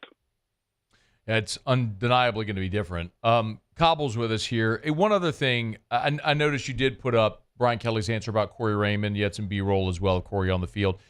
Any observations of the DBs today? Just that, the transfers are working right in there. Javian Toviano's right in there. That's kind of just going through it and looking at it. You'll see the video that I shot. That's basically all I got to see. It wasn't a ton of stuff, but that was kind of what I was alluding to in the coaching taking place early in these practices. You can see, I think it was maybe J.K. Johnson or Jair, just trying to learn the way Corey wants to teach it. And you can kind of see it happening in front of your eyes because Corey's showing them like the hand placement technique, and then they're mimicking it and kind of figuring it out, not figuring it out. So there's some of that, but again, you don't get a real feel for it till you start to kind of see, the 11-on-11 or the 7-on-7 drills that they'll run with each other. So right now, it just felt like a lot of teaching, a lot of getting back up to speed, kind of like you alluded to. And, that's fine, right? That's exactly where they're going to be. Next week, we're going to see them next Thursday. Hopefully we'll see a little bit more out of it there than we get to see today. Did you get any impressions of the new coaches and how they coached? It was Blake Baker or any of the guys defensively? Yeah. Is it Peoples? Kevin Peoples. Seemed to be a little bit more involved and vocal than I would have thought for a new coach. But again, maybe that's the position, that seemed to maybe to warrant it a little bit more. Obviously familiar with Blake. It seemed, like he was just right back in the mix. I'm not real familiar with the safeties coach. Again, he was far away. I did get some video of him, but couldn't tell you anything. And then Bo was real hands-on with them again. So with the defensive line. So that was good to see. I think that's kind of what you want to see, right? That's one of the things that they were probably lacking in the past, is a guy that didn't necessarily play the position, trying to coach the position. And so I think that was great. And, I love Brad Davis to death. So I'm just always happy to see him out there. So, the rest of it was pretty much, business as usual, things that we've kind of grown accustomed to. BK walking from one end to the other, started at the offense when we were there, finished with the defense. So getting his eyes on a little bit of everything. He is Michael Cauble, sports director over at WBRZ, on Twitter at Cauble. I would assume full reports tonight at 6 and 10? Yeah, Bree Anderson is going to be bringing it home tonight at 6 and 10 because I had such an early morning. I get it. Early morning. Hey, yeah. You're going to be up. You're going to be up out there before 7 a.m. I mean, just because because I know you, I know you'll actually like this topic. If I don't get it online, try to find Brian talking about punt returns and how they've kind of been negated in college football. It's actually interesting stuff. And basically you kind of get an insight into why he treats punt returns the way that he does. And he's kind of honest in his answer. So I think that's something you or like football geeks would really appreciate, kind of having the coach come out and be honest about it. Football geeks. That felt like a backhanded compliment. No way, bro. It's a total compliment. Yep, that is Sports Geek. That is face for news television. That's right. That's in Baton Rouge. Me. Michael Cauble, their sports director. Thank you. Thanks, dude. All right, man. We'll see you later. I don't know how to react to that. Football geeks. Yeah, I mean, maybe when we come back, maybe I'll play that. Maybe I'll play the Brian Kelly audio on the punt return thing. I'm intrigued, at least. We're brought to you by South Point Volkswagen. Maybe you're intrigued in how it feels to be behind the wheel of a brand new Volkswagen. Well, you can do that now, and you can do it super affordably. Because right now on Tiguan's, 0% for 60 months. 60. That's 5 years. I don't math good, but I know that. 5 years, 0%. You want to get a beautiful, stylish, sporty, German-made, manufactured in the USA Volkswagen Tiguan. All the safety features, style, feel, performance of luxury without the cost. 0% for 60 months. Maybe it's for you. Maybe your kiddo is just getting their driver's license, or it's a graduation present. You want something that's affordable. If they're going to have fun driving, give you the peace of mind because they're driving something safe. How about a Tiguan? 0% for 60 months right now at South Point Volkswagen, all throughout the month of March. SouthPointVW.com. South Point Volkswagen. What's your direction? All right, y'all. It's after further review. Tyrann Mathieu has signed an extension with the New Orleans Saints. Nick Underhill with the terms. We'll get to that here shortly. And I will play that cut that Cauble was talking about there about punt return. So we'll get to that as we continue. We're glad you're here. Kendall Rogers in 30 minutes talking some college baseball. Stick around. It's AFR.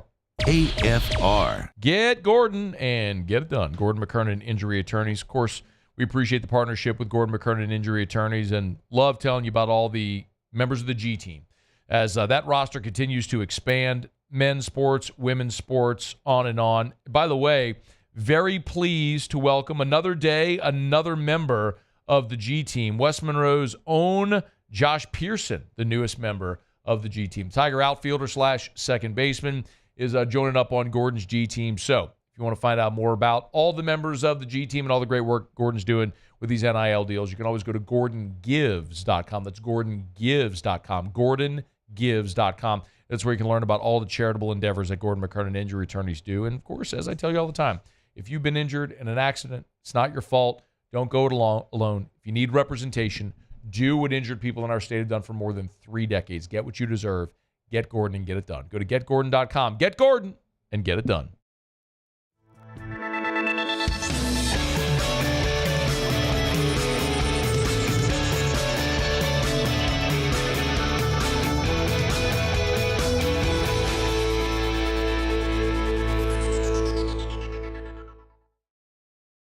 The Windsor Senior Living Community in Mandeville, Louisiana is a beautiful, vibrant apartment community geared towards seniors.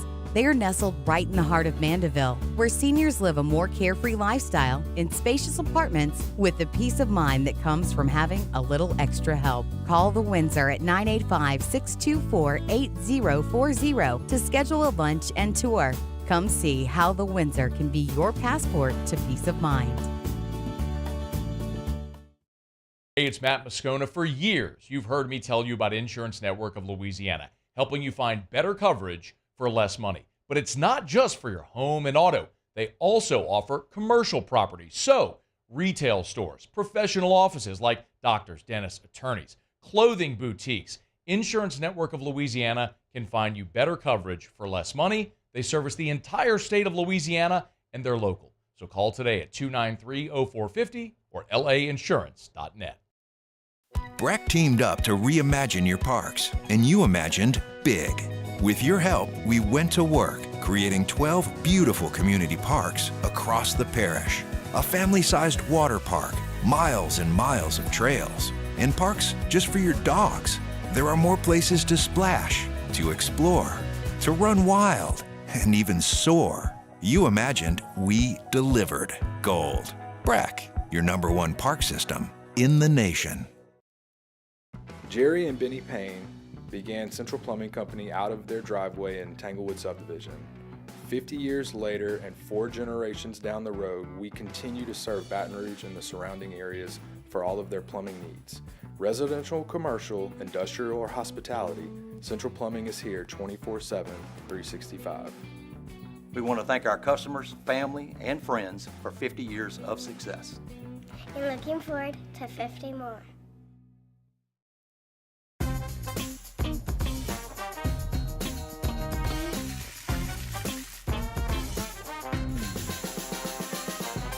The best kept secret in town is out. Discover Tallulah at the Renaissance Hotel on Bluebonnet. Yo, Jake here from my friends over at Community Steel Company located in Gonzales, Louisiana. The local place you can turn to for all of your metal building needs. Notice I said local, not Houston, not Dallas, not Atlanta, but right here in Gonzales. Visit them at their brand new state-of-the-art website at communitysteelco.com or pick up the phone and give them a call today to answer all of your questions on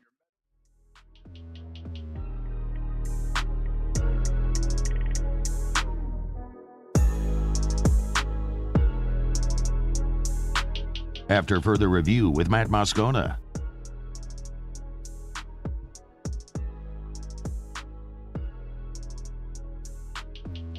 Nick Underhill earlier today reported that the Saints were working on an extension with safety Tyrann Mathieu. We now have from Nick Underhill over at NewOrleans.football the numbers on that extension. Remember, had the Saints chosen to release Tyrann Mathieu, it would have just been a minimal cap savings because they had already restructured him. So it would have been a little under $2 million.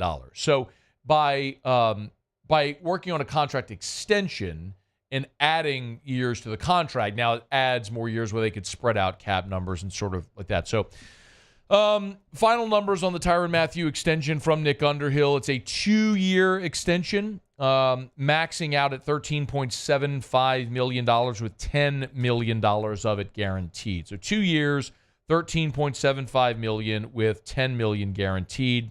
When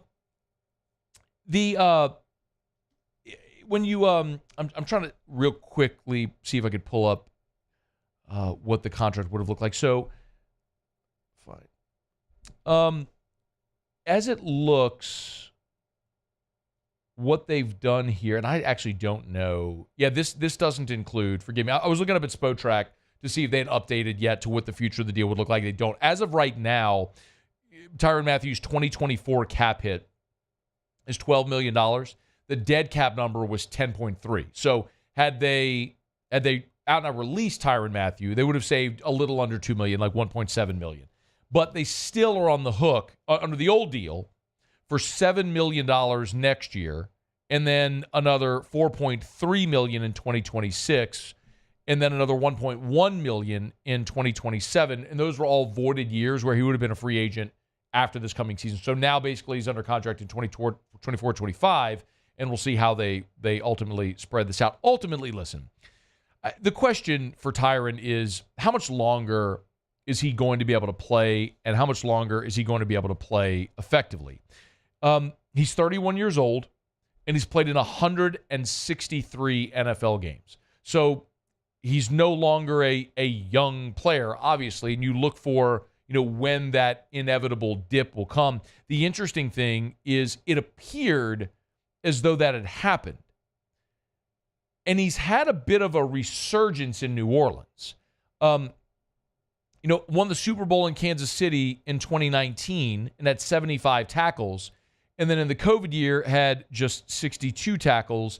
And his last year in Kansas City, it was back up to 76 tackles. But it was one of those things where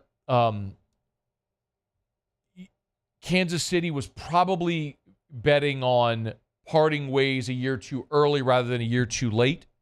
But in New Orleans, Tyrann came and immediately, led the team with 91 tackles in 2022. And this year at 75 tackles. But the point is, 3 interceptions a year ago, 4 interceptions this past season in 2023. Tyrann has continued to produce at a high level, even at 30, 31 years old. So it's one of those instances where if you're New Orleans, it serves 2 purposes. Number one, obviously, it's going to help you against the cap this year. Instead of having Tyrann's cap number be in the $10 million range or $12 million range, you're going to be able to with the extension get a lower cap number this year, which will help you against the cap. But also, you're betting on Tyron still being a productive player for the next 2 seasons while he's under contract as you extend him. So the other thing I'll say in Tyron's favor with this conversation is in 2 seasons in New Orleans, he has been durable. Tyrann Mathieu played in every game that he has been a New Orleans Saint each of the last 2 years, and he had not done that since the 2019 season. The last time he played a full season of 16, that was 16 games. So 17, 18, 19, he didn't miss a game those 3 years. Prior to that, when he came into the league in 2013, his first 3 years, he never played a full season. And then in 17, 18, 19, he didn't miss a game. 20 and 21, he missed a couple of games. And then the last 2 years, he's played every game. So he has been a durable player even at 30, 31 years old. He's been a productive player, and now he becomes a more affordable player as well. So Saints continue their cap crunching and all the cap gymnastics to get within cap compliance before the start of the league year next year. And part of that includes extending Tyrann Mathieu here. The bigger question, I think, at safety has nothing to do with Tyrann Mathieu. Clearly, it's if they're releasing Marcus May. Is Jordan Howden the answer there? The rising second-year player out of Minnesota who was a draft pick a year ago. Is it a veteran like Jonathan Abram? Do you go sign another safety in free agency? Are you looking in the draft? That's really the bigger question, I think, at safety right now, because they've clearly committed to having Tyrann Mathieu as a part of this team for the next 2 years. All right, it's After Further Review. We're brought to you by Shaw Bills Tire and Auto Service, ShawBillsTire.com, ShawBillsTire.com. Shaw Bills, the home of the Charlie's Dozen. That's right. Every time you buy tires at Shaw Bills, not only are you getting name brand tires at wholesale prices, but you get the Charlie's Dozen. That's a dozen benefits extended to you and every vehicle in your family when you buy tires at Shaw Bills. And I love telling you about the Charlie's Dozen because this is part of what they always talk about, how they treat you like family. Charlie's Dozen includes free mounting and balancing, standard valve stem replacement, a TPMS reset, 15-point vehicle checkup, free air pressure checks, free alignment checks every 6 months, free balancing for the life of the Tigers, free rotations for all household cars, free tire repairs for all household cars, and the 30-day ride warranty for Michelin, BF Goodrich, Goodyear, Bridgestone, Firestone, and, of course, the tire price match guarantee. It's 125% of the difference back if you find tires cheaper within 30 days. That's right. Buy tires at Shaw Bills. If you find them cheaper within 30 days, they'll refund you 125% of the difference. How about that? That's the Charlie's Dozen. That's only at Shaw Bills. Shaw Bills Tire and Auto Service. ShawBillsTire.com. Shaw Bills, where we keep you rolling. All right. Glad to have you aboard with us here. Remember, you can always email us, tweet us, text us in the 225. I'm not totally stunned. I'm looking at the text line about the Michael Thomas thing. If you weren't here at the start of the show, we talked about Michael Thomas. Jeff Duncan reported Michael Thomas was going to be released, and the Michael Thomas clapped back on Twitter with a string of just loony texts. And there's a couple of people on Twitter who are, in my mention, supporting Michael Thomas. As I look at our show text line, it is unanimous. I mean, it's Chris saying good riddance, Brad saying we all appreciate what Mike Thomas has done, but those times are long past. Wish him well somewhere else.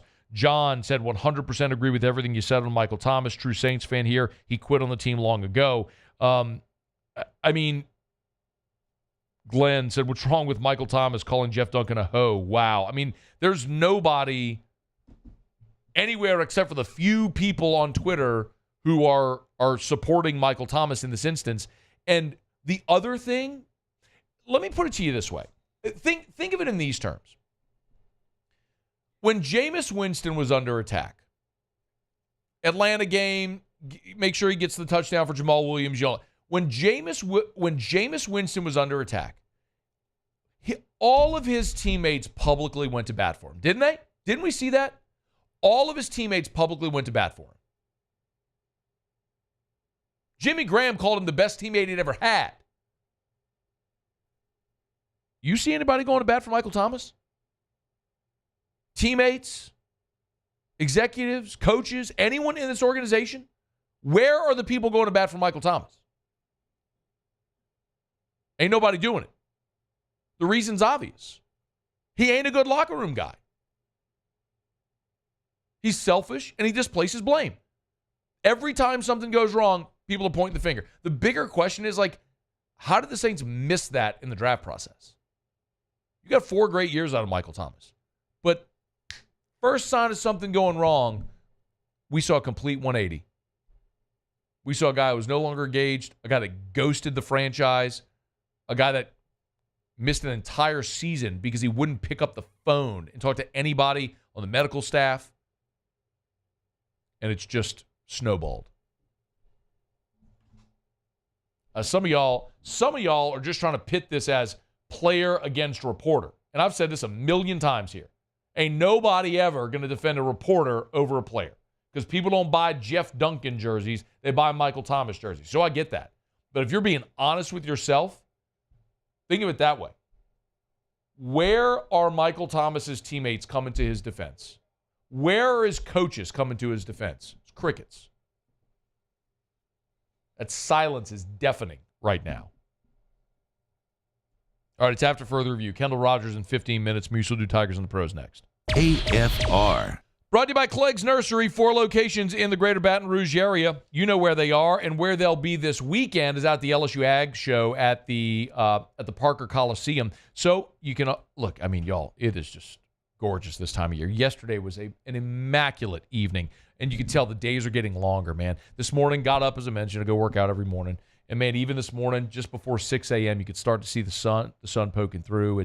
It's getting to be that time over at Clegg's Nursery. It's time to get in the yard and just plant something. So they'll be out at LSU this weekend, as we mentioned. Friday, Saturday, Sunday over at the LSU Ag Spring Garden Show. Friday, Saturday, Sunday at the Parker Coliseum. Or you can get by any of the Clegg's Nursery locations. Seagoneer Airline, LA 16 in Denham, Mid-City on Donmore, and the Garden Center on Greenwell Springs. Look, it's time to take care of weeds before they sprout in your lawn. You can treat them now. Clegg's has the products. It's Clegg's Nursery. Buy local, shop local. Clegg's Nursery. Gulf Coast Bank and Trust is giving our customers the power to bank anywhere, anytime during this challenging event.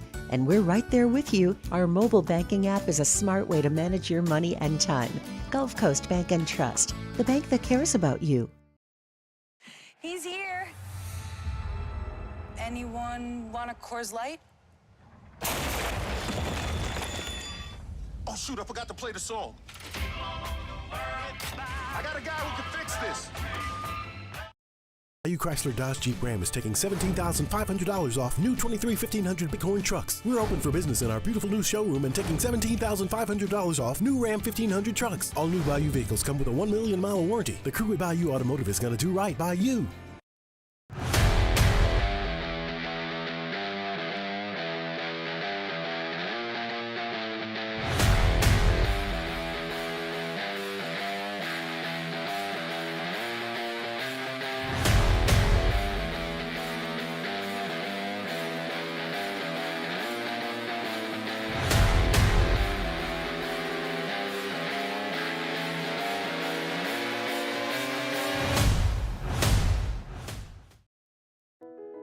I've been doing business with Luba for 25 years.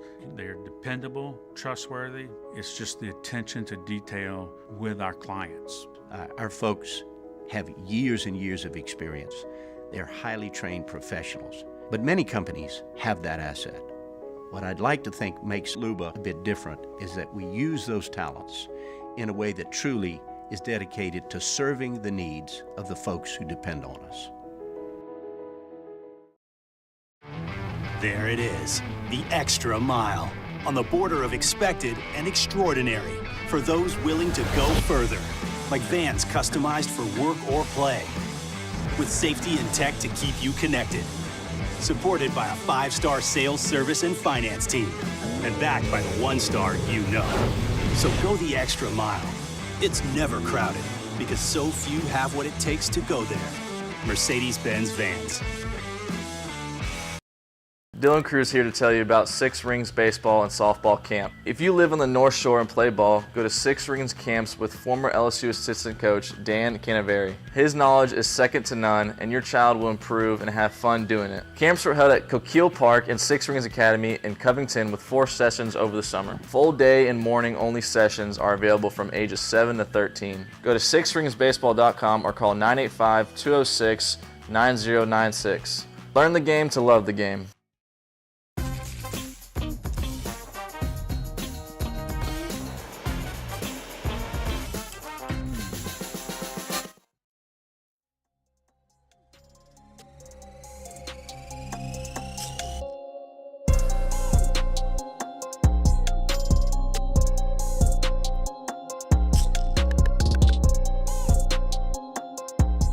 after further review with Matt Moscona. All right, wrapping up hour number 2. Kendall Rogers in about 13 minutes from right now. Right now, Muso has Tigers in the Pros. Tigers in the Pros. They still bleed purple and gold. They're just really rich now. Aaron Nola towed the bump for the Philadelphia Phillies today in spring training. It was a rough start, quite literally, for Nola. Gave up 3 earned in the first inning, but then settled in to finish quite nicely. Gets through 3 2/3 with only those 3 earned runs. Didn't walk anybody and struck out 5. Unfortunately, I mean, it's spring training. You're not going that deep, and your team doesn't come back.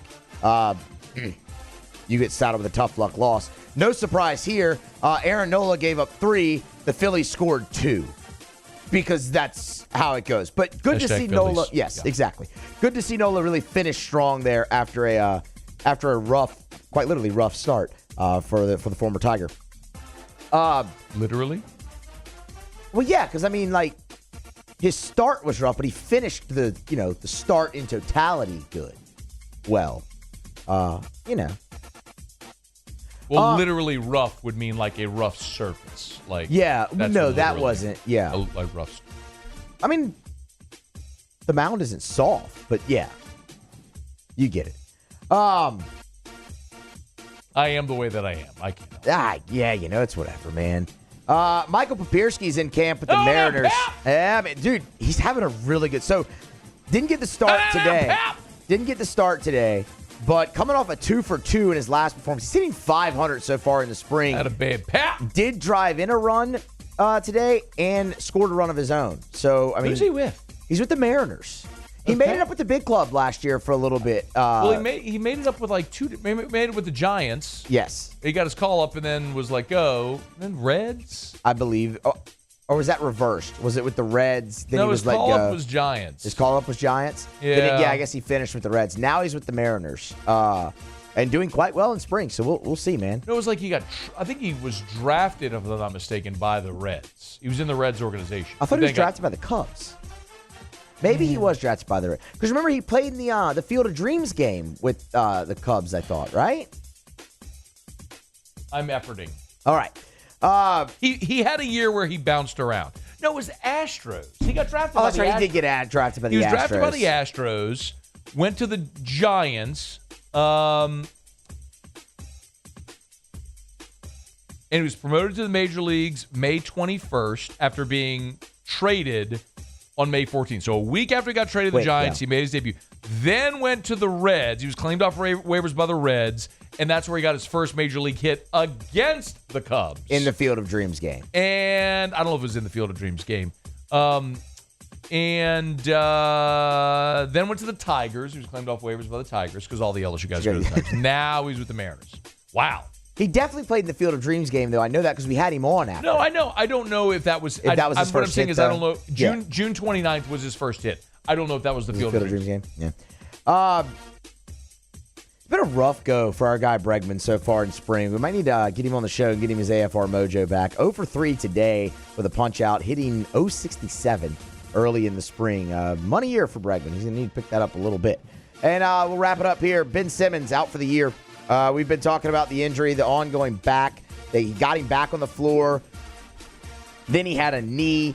They kept the load management going with the back, but it's just ongoing, and they have ruled him out for the rest of the season. I mean, the Nets aren't very good, so there's no reason to really put him out there and harm him. But Ben Simmons' season comes to a close. Does that make him no longer the highest paid player per game now in the NBA? Because remember, he was. We had talked about that because he hadn't played a lot. Maybe he's locked in. Maybe he could be. I don't know. His season's over, though.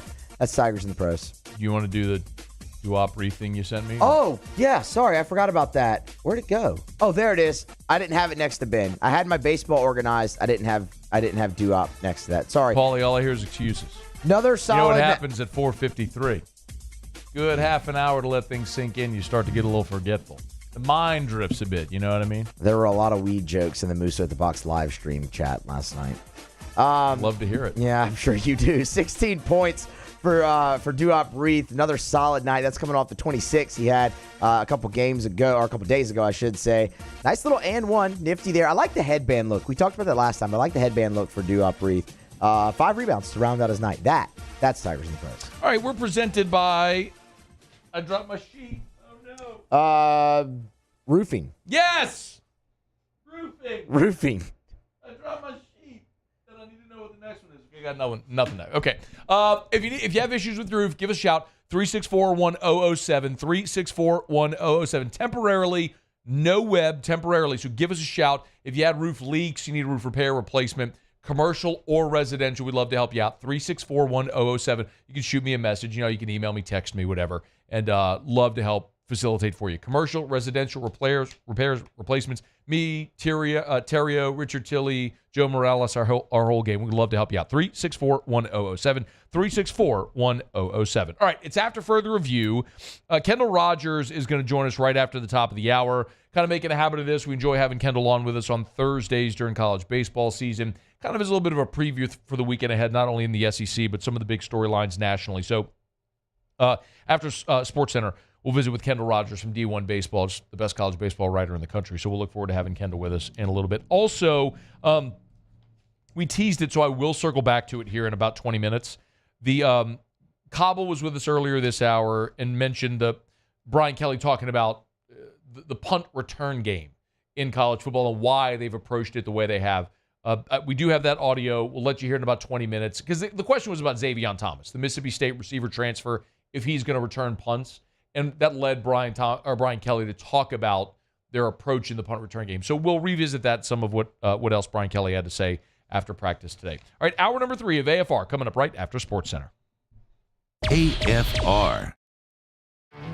There it is, the extra mile, on the border of expected and extraordinary for those willing to go further, like vans customized for work or play, with safety and tech to keep you connected.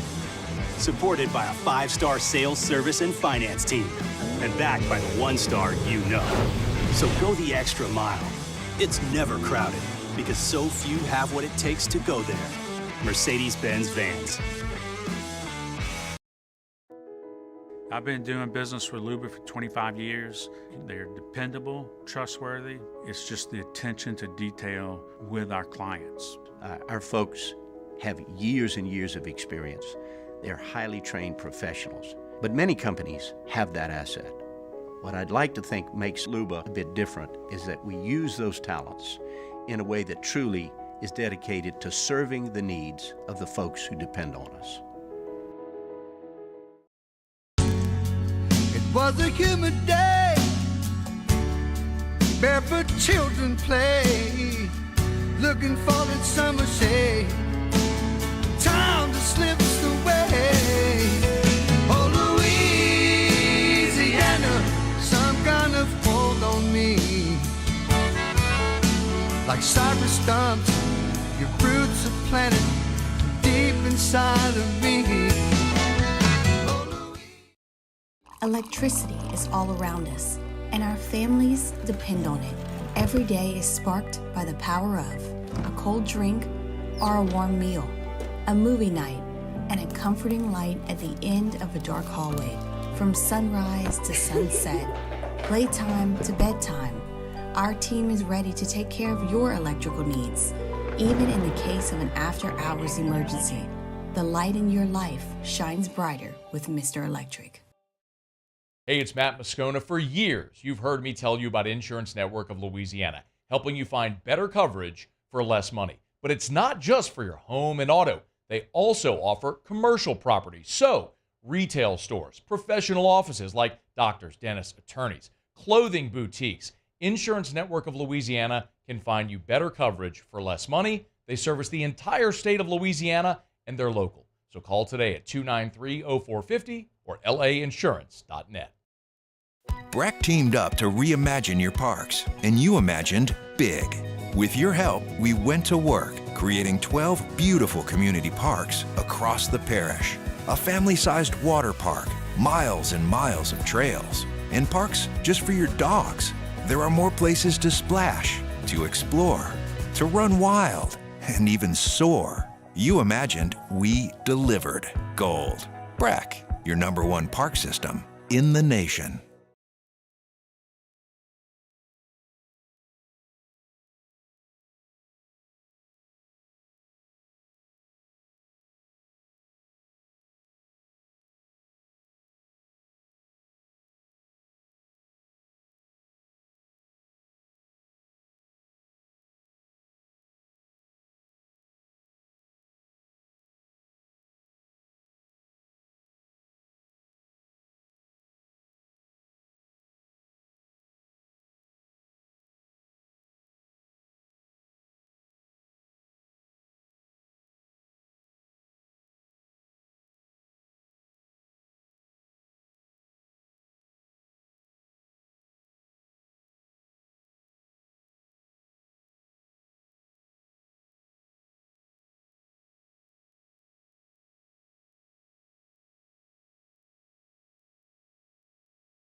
This is SportsCenter. I'm Christine Lisi. Breaking news, the Bears with another big investment on defense to go along with previous contracts for defensive end Montez Sweat and linebacker Tremaine Edmonds. Chicago agreed on a 4-year, $76 million contract with cornerback Jalen Johnson. Safety Tyrann Mathieu agreed on a 2-year extension with the Saints. Timberwolves forward Karl Anthony Towns, critical to the team's incredible run so far this NBA season, has a meniscus injury, according to ESPN's Adrian Wojnarowski. A decision expected soon if Towns needs a procedure or can continue to play with rehab. The severity of the injury could shake up the Western Conference, points out ESPN's Brian Windhorst. Karl Towns adds a level of spacing and scoring from that 4 spot that you almost can't find anywhere in the league, especially with a defensive player like Rudy Gobert. So this is a very concerning development for the Timberwolves. And if I'm the Western Conference, especially that top 4, I am watching very closely for how this Towns injury ends up playing out. Brian Windhorst on First Take. Minnesota is currently tied for the top spot in the West with Oklahoma City. ESPN Radio is presented by Progressive Insurance. Looking for a career you'll love with flexibility, great pay and benefits, and one of the country's top workplaces? Come join their growing team. Go to progressive.com/careers and apply online today. Matt Moscona. I'm very important. After further review. Say it one more time. After further review with Matt Moscona. And here we go. Live from the Mercedes-Benz of Baton Rouge Studios. Let's ride.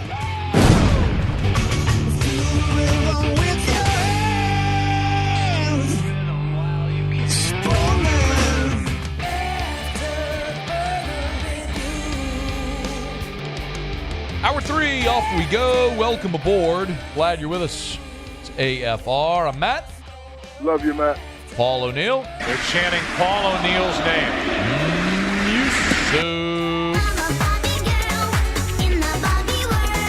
And Mr. Toby Tom Play.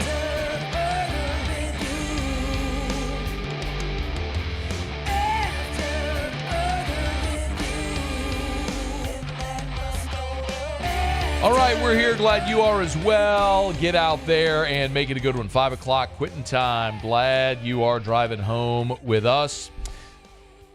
Love when we get a chance to catch up with Kendall Rogers, D1 Baseball. Good enough to join us for a couple of minutes. How are you, dude? I'm doing awesome, man. How about yourself? Not as good as Todd Peterson's doing today. Ted Peterson. There we go. He was ready. Yeah, you got to come a little sneakier than that, man. He's ready for it this time. All right. I'll learn. I'll get there eventually. Hey, you've only been doing this for several years. I mean, I get the Todd Peterson bit started whenever. Ted Peterson.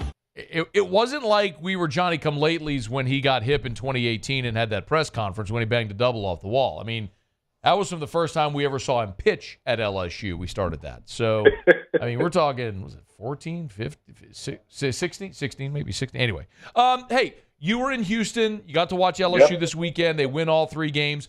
One maybe big takeaway from the weekend for the Tigers? Well, we know the weekend rotation. I think going into the weekend, I think we're all kind of wondering still, like how Jay would kind of set up that rotation as we get ready for conference play. But if you look at the rotation as it stands going into this weekend, it's set. I thought Luke Holman looked fantastic in the opening game. I loved his poise on the mound. I loved the fact that he was able to throw multiple pitches to all quadrants of the strike zone. He is your prototypical Friday night kind of guy. I know like people think Paul Skeen's that guy, but like he's a once in a generation kind of guy. But so Luke is kind of your typical Friday night guy. You look at Gabe's jump on Saturday last weekend. I thought the fastball was electric up to 95, 97. It really kind of jumps on you. I thought the slider looked good as well. I think the slider will get even more depth as he gets a little bit more comfortable, gets a little bit more stretched out more consistently. And then, of course, Thatcher Hurd in the final game of the weekend. Everybody's going to look at that middle inning and go, he might not have had a great outing. But I tell you what, those first 4 innings, it was fantastic, Thatcher Hurd. Like the breaking ball had really good spin rates. He was commanding the zone. The fastball was up to 96, 97. My takeaway from the weekend is, number one, LSU's lineup is going to make you work. Like, they are not going to swing at bad pitches. Number two, the regional rotation is set. I want to ask a follow-up on Cade Anderson because he's been so good, and I'm curious if you think he may find his way into the rotation. But I also want to ask about Texas first before we leave the weekend. Texas went to Houston, didn't win a game. Do they have maybe any deep-seated issues? They do, and it's particularly on the mound. I think anybody that looked at Texas' arms over the weekend, outside of LeBaron Johnson, LSU, ironically enough, saw the only premium arm they have. Outside of LeBaron, that is a very, very lean pitching staff. They don't have a weekend starter with elite stuff. They don't have a bull. The other against LSU and throughout the weekend, and then against A&M on Tuesday, where they got demolished, they did not have a bullpen arm come out of the bullpen that was throwing harder than 87, 88. And really beyond this year, like I'm looking ahead to next year, if you go into the SEC with a bullpen of guys who top out at 88, you're not going to struggle. You're going to be in that 12, 13, 14, 15 range in the pecking order. So I think Texas has some serious roster issues pitching-wise. I do still like this team offensively, but again, they've got a long way to go on the mound, and it's not going to get any easier this weekend in Lubbock, where I think they said the wind's supposed to be blowing out to the outfield at about 25 to 30 miles per hour this weekend. Kendall, how good is this Texas A&M team, or can we tell yet? I still want to see what they do in Florida next weekend. But, all indications are they're really good. Right now their pitching staff ERA is 0.65, which I think is almost a full run underneath the next team in the NCAA ranks. With that said, they started off with McNeese and then Wagner, and then they played Arizona State and USC last weekend. Those teams were obviously a step up from those other two clubs, but they're still not they're not regional teams in my opinion. So we'll find out more next weekend, but there's no doubt they're better on the mound. I do think the one staying power that A&M does have, and I don't really need to see anything else, is I think they're going to be really good offensively. They were honestly kind of, other than the fact they had kind of a two-headed monster in the middle of that lineup, they remind me a lot of LSU in the sense that they are going to work pitchers to death. I thought LSU worked LeBaron brilliantly on Friday, and A&M kind of does that same exact thing every single night. So I'm just disappointed that these two teams don't play until the end of the year because, there's no telling how many pitchers those two teams will go through when they play each other, but just because of their pitch selection.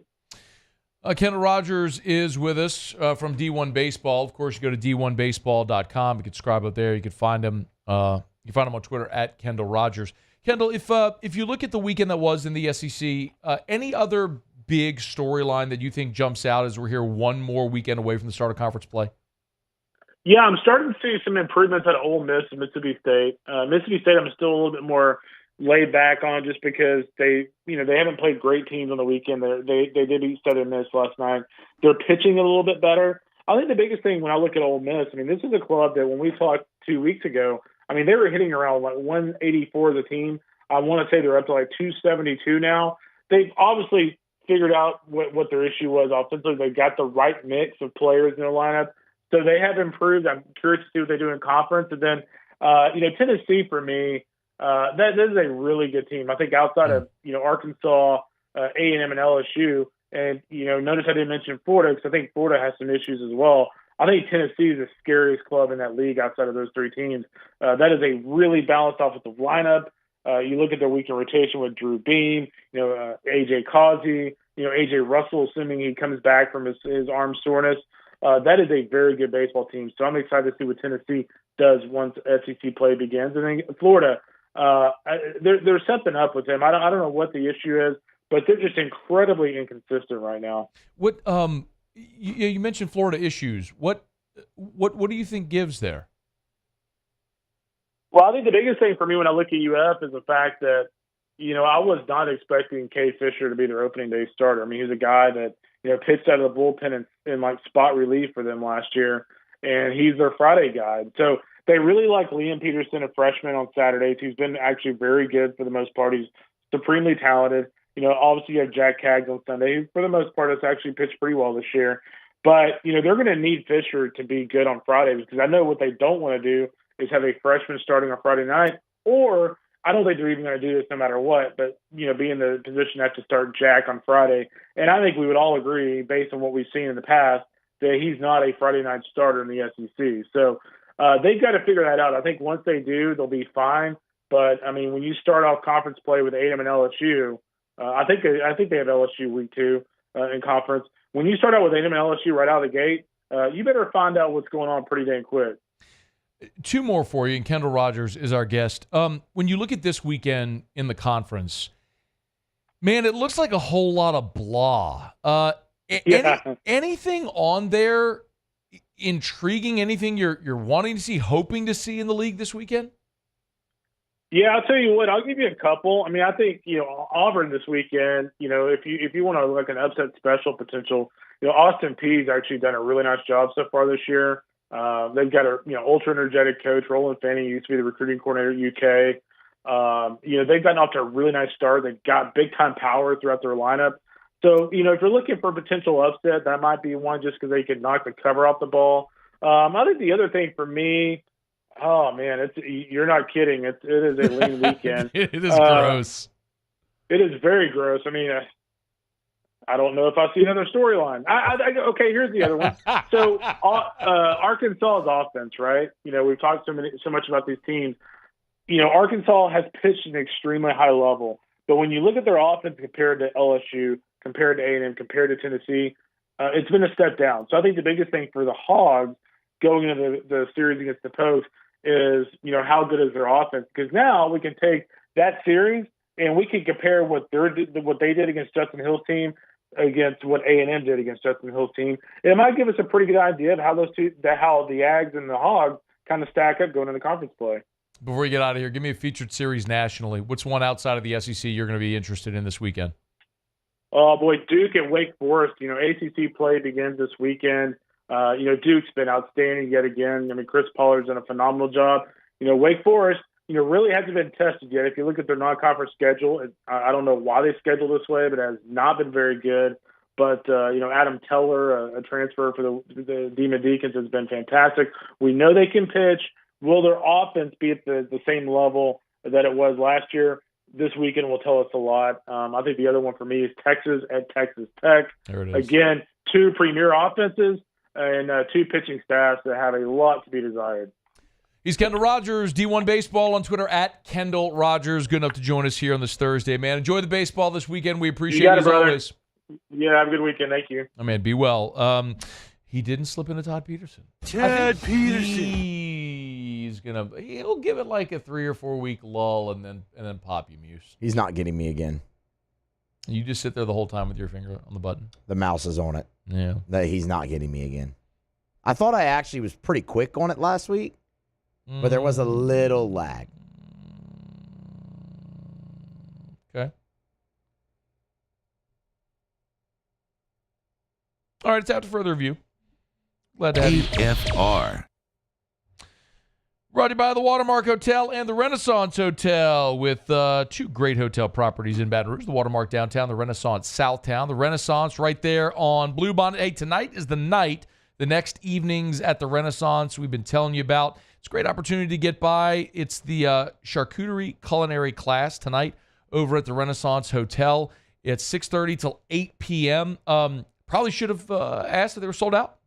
They may still have spots available. It's worth giving them a call. They start here in about an hour and 15 minutes. So if you're looking for something to do tonight, you can get on by the Renaissance Hotel right there, Tallulah, inside the Renaissance, conveniently located on Bluebonnet. This package includes a charcuterie board and a flight of wine. So you want to maybe have a place to go after work tonight, a little dinner, Tallulah, inside the Renaissance Hotel. Great opportunity with the charcuterie culinary class tonight from 6:30 until 8 p.m.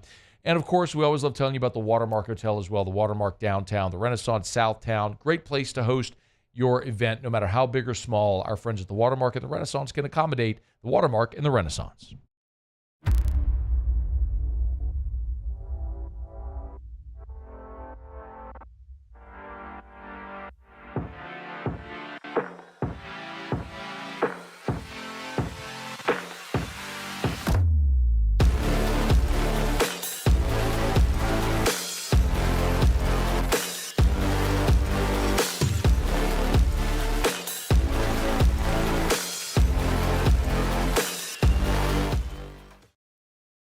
Jerry and Benny Payne began Central Plumbing Company out of their driveway in Tanglewood subdivision. 50 years later and 4 generations down the road, we continue to serve Baton Rouge and the surrounding areas for all of their plumbing needs. Residential, commercial, industrial, or hospitality, Central Plumbing is here 24/7, 365. We want to thank our customers, family, and friends for 50 years of success. And looking forward to 50 more. I've been doing business with Luba for 25 years. They're dependable, trustworthy. It's just the attention to detail with our clients.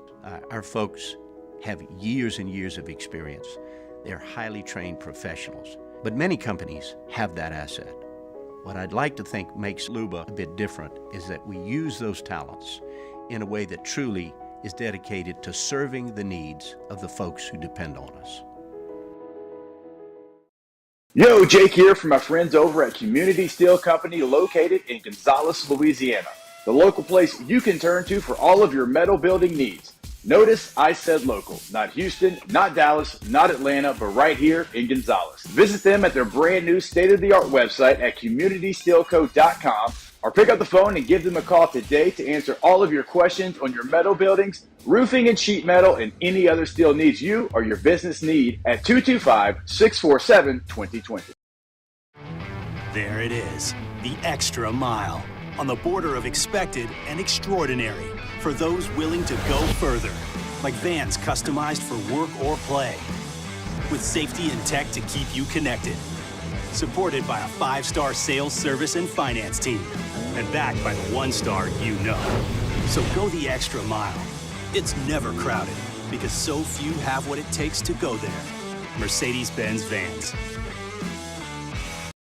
Dylan Cruz here to tell you about Six Rings Baseball and Softball Camp. If you live on the North Shore and play ball, go to Six Rings Camps with former LSU assistant coach Dan Canaveri. His knowledge is second to none, and your child will improve and have fun doing it. Camps were held at Coquille Park and Six Rings Academy in Covington with 4 sessions over the summer. Full day and morning only sessions are available from ages 7 to 13. Go to sixringsbaseball.com or call 985.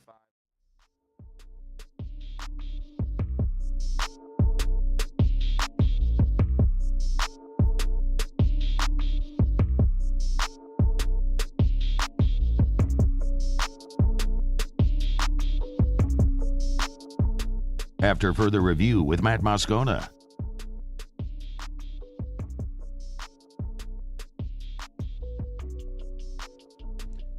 All right, LSU was on the practice field earlier today, and Brian Kelly met with reporters after. And one of the things that Kelly was asked was about Xavion Thomas, the Mississippi State wide receiver who transferred in. Of course, Thomas and C.J. Daniels are the 2 receivers that have transferred in. Well, Kelly was asked about Xavion Thomas returning punts, and that sort of led BK into a longer answer about their approach on punt returns. Give a listen. We think he's capable of doing that, but that wasn't the primary reason that we went out and got Xavion. We got him because of his speed, his maturity, his ability to bring SEC experience. him and CJ, we wanted to bring two experienced, mature players into a group with Kyron Lacey with some younger players. And if he can do the other jobs, that's great too. Look, I'm not going to minimize punt returns, but I think the leading punt returner in the country was like 8 yards. I mean, it's hard. With rugby punting and everybody releasing down the field, college football, the punt return game is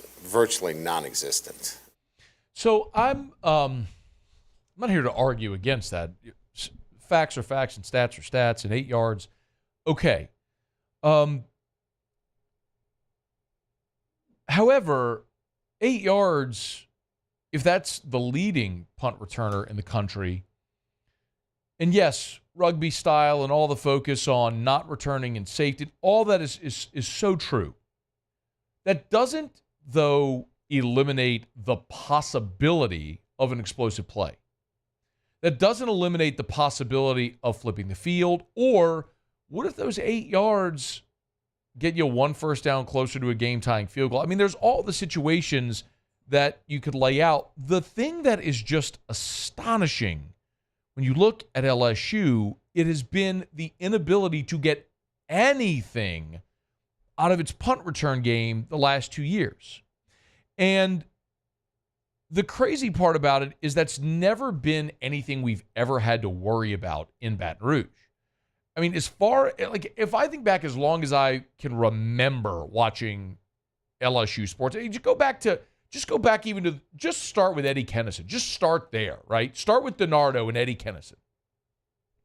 And think about where you went from Eddie Kennison to Kevin Falk to guys like Dominic Davis and Skylar Green. I mean, the only game LSU lost in 2003 was the Florida game in Tiger Stadium.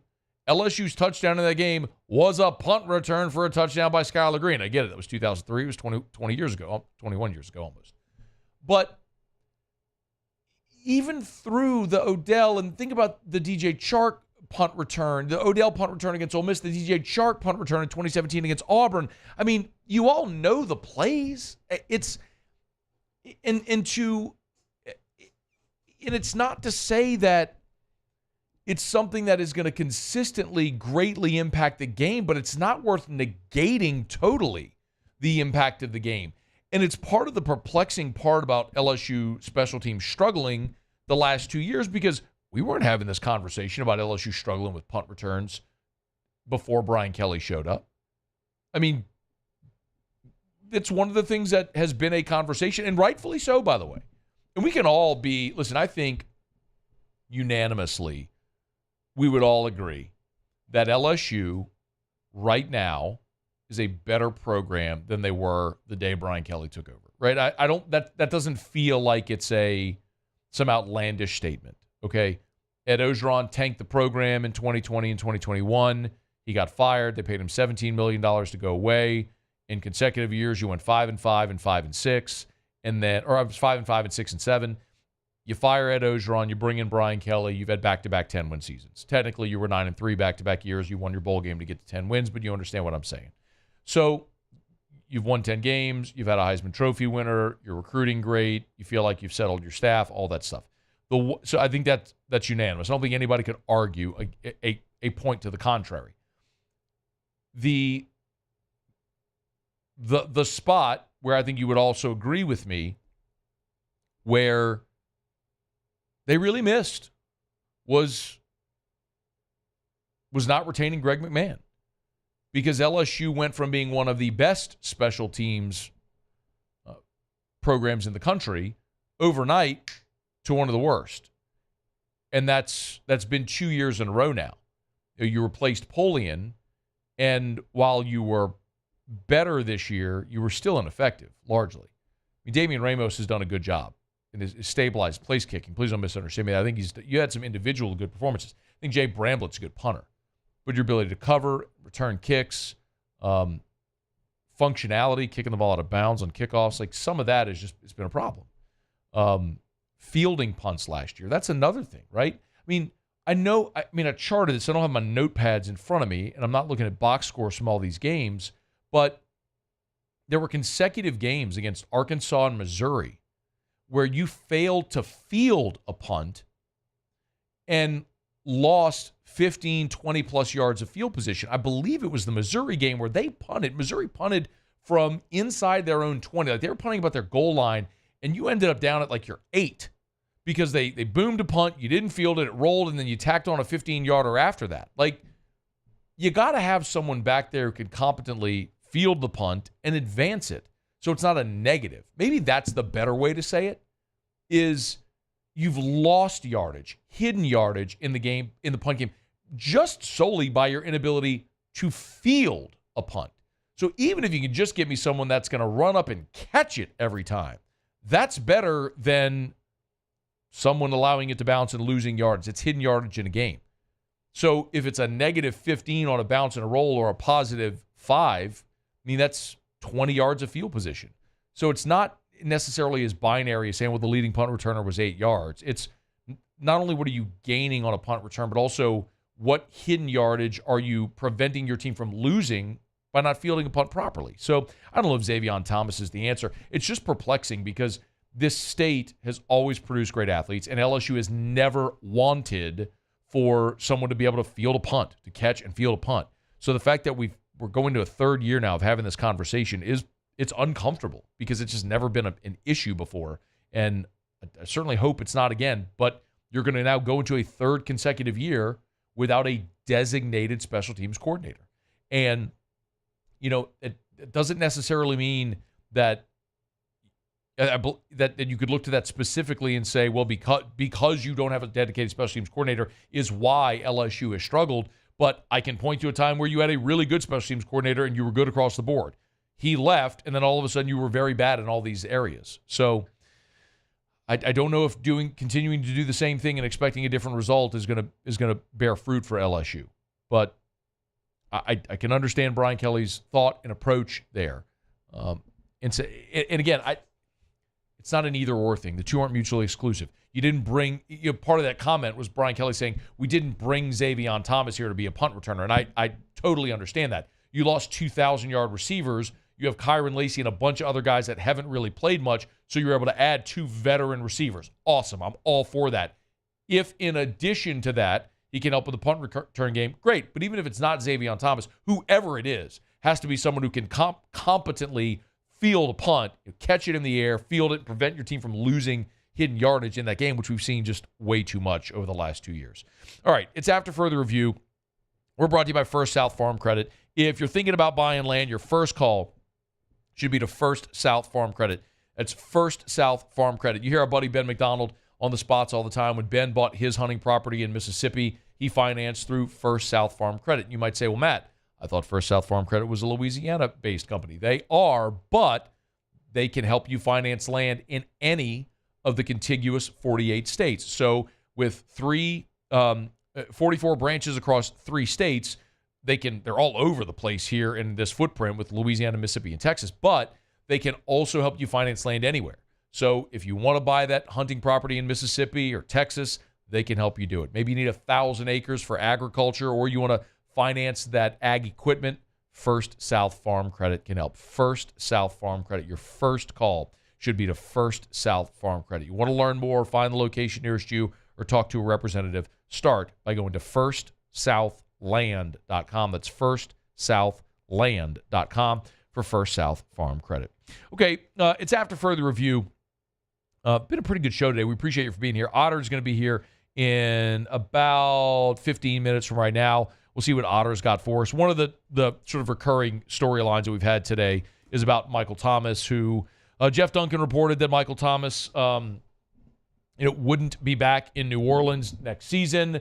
Michael Thomas went on a Twitter tirade against Jeff Duncan. It's created a lot of contentious conversation around that whole situation. But one thing is very clear. It's that Michael Thomas is not going to be back in New Orleans. And I think most people agree. Like, it's time for the Saints to move on from Michael Thomas. He had 4 very productive years, but the last 4 years, he has been a nuisance. He has been a problem around the organization. He has not been available, and he has been a distraction. So a guy who is the best receiver in the history of the organization, with total respect to Marcus Colston, Michael Thomas is a better receiver than Marcus Colston was. He's the NFL's Offensive Player of the Year. back in 2019. But Michael Thomas's days in New Orleans are coming to an end, and it is just bizarre to watch how it has unfolded. Like, Tre'Davious White is a great player in Buffalo. He's an all-pro cornerback in Buffalo. And injuries made him a cap casualty because he hasn't been available the last 2 years. But even still, nobody in Buffalo is looking at Tre'Davious White with any animosity. If anything, it's sympathy and longing for what could have been but for the injuries. This is a situation with Michael Thomas where we're all looking at it going, man, we were bummed about the injuries, but the way he's handled it over the last 4 years has made him an unsympathetic character. So he'll be somebody else's problem next year. All right, it's After Further Review. Don't you move. Stay here. AFR. He's here. Anyone want a Coors Light? Oh, shoot, I forgot to play the song. I got a guy who can fix this. The Windsor Senior Living Community in Mandeville, Louisiana is a beautiful, vibrant apartment community geared toward seniors. They are nestled right in the heart of Mandeville, where seniors live a more carefree lifestyle in spacious apartments with the peace of mind that comes from having a little extra help. Call the Windsor at 985-624-8040 to schedule a lunch and tour. Come see how the Windsor can be your passport to peace of mind. Electricity is all around us, and our families depend on it. Every day is sparked by the power of a cold drink or a warm meal, a movie night, and a comforting light at the end of a dark hallway. From sunrise to sunset, playtime to bedtime, our team is ready to take care of your electrical needs. Even in the case of an after-hours emergency, the light in your life shines brighter with Mr. Electric. At Relief Windows, we're more than windows. We're windows, doors, hardy plank, and vinyl siding. But our number one product is always customer satisfaction. Visit us online at reliefwindows.com. There it is, the extra mile, on the border of expected and extraordinary, for those willing to go further, like vans customized for work or play, with safety and tech to keep you connected. Supported by a 5-star sales, service, and finance team, and backed by the 1-star you know. So go the extra mile. It's never crowded, because so few have what it takes to go there. Mercedes-Benz Vans. Hey, it's Matt Moscona. For years, you've heard me tell you about Insurance Network of Louisiana, helping you find better coverage for less money. But it's not just for your home and auto. They also offer commercial property. So, retail stores, professional offices like doctors, dentists, attorneys, clothing boutiques. Insurance Network of Louisiana can find you better coverage for less money. They service the entire state of Louisiana, and they're local. So call today at 293-0450 or lainsurance.net. Breck teamed up to reimagine your parks, and you imagined big. With your help, we went to work, creating 12 beautiful community parks across the parish. A family-sized water park, miles and miles of trails, and parks just for your dogs. There are more places to splash, to explore, to run wild, and even soar. You imagined, we delivered. Gold. Breck, your #1 park system in the nation.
after further review with Matt Moscona.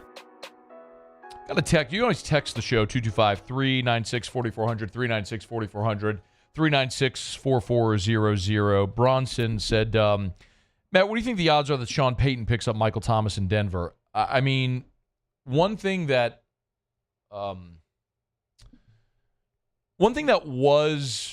did stand out to me, if you remember, and I'm doing this off the cuff, this may be hard to find, Muse, but you might be able to find this cut somewhere very deep within the recesses of the shared drive. If you want to search like Thomas Payton, you might find it. It was before, so when Mike Thomas, we know he got injured in the COVID season and then missed all of 21, right? And when he was coming back, Sean Payton very publicly went to bat for Michael Thomas. And it was sort of a, hey, mistakes were made. We all should have communicated better, but we love Mike. We're happy to have him back. It was very much a unified, we're moving forward type thing. And it's a stark contrast from what Dennis Allen said a week ago at the Combine, which is clearly, I mean, he's a guy who knew Michael Thomas wasn't going to be back. I mean, that decision clearly has been made. All that to say, maybe. I mean, I also wonder how much of a feeling of desperation Sean Payton may have. I don't know if that's a fair way to put it, but the Denver Broncos are going to eat $80 million against the cap in Russell Wilson's contract. Now, Sean Payton inherited Russell Wilson. He's not the one that championed Russell Wilson. Denver went and made that trade, and they hired Nathaniel Hackett. Nathaniel Tannehill is my guy who's the GM over at the Renaissance Hotel. He is not the former head coach of the Denver Broncos, but shout out to Nate. Nathaniel Hackett, it was obviously the head coach when Russell Wilson was there in Denver. So Sean Payton inherited Russell Wilson. So whatever direction they move at quarterback in Denver, I don't know what that's going to be. And there's all different types of odds out there right now. I was actually looking at them before I came on the air about odds for where certain free agents are going to land heading into next season.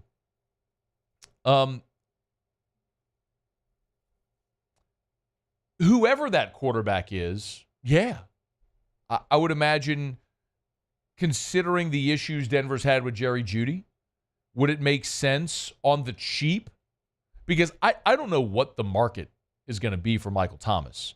There has to be a feeling around Thomas of not only that he's damaged goods, because he's into his 30s now, and he's a guy that hasn't been healthy in 4 years. He gave you 4 really productive years and now 4 seasons where he hasn't been able to stay healthy. Now, when Thomas was healthy at the start of this past season, he had a nice start to the year. He was a productive player.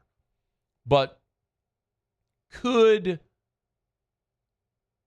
with Cortland Sutton, Jerry Jeudy there in Denver, you add a Mike Thomas as a 2 or 3, whatever it may be, could that make sense? Sure. And obviously, I mean, Sean Payton has had an assembly line of former Saints assistants, players, et cetera, all coming with him to Denver. So, yeah, I mean, I think that's probably the first spot you'd have to look as to where Michael Thomas may go. Would it make sense? How much would it cost? All that, I don't know. But it just ain't going to be in New Orleans.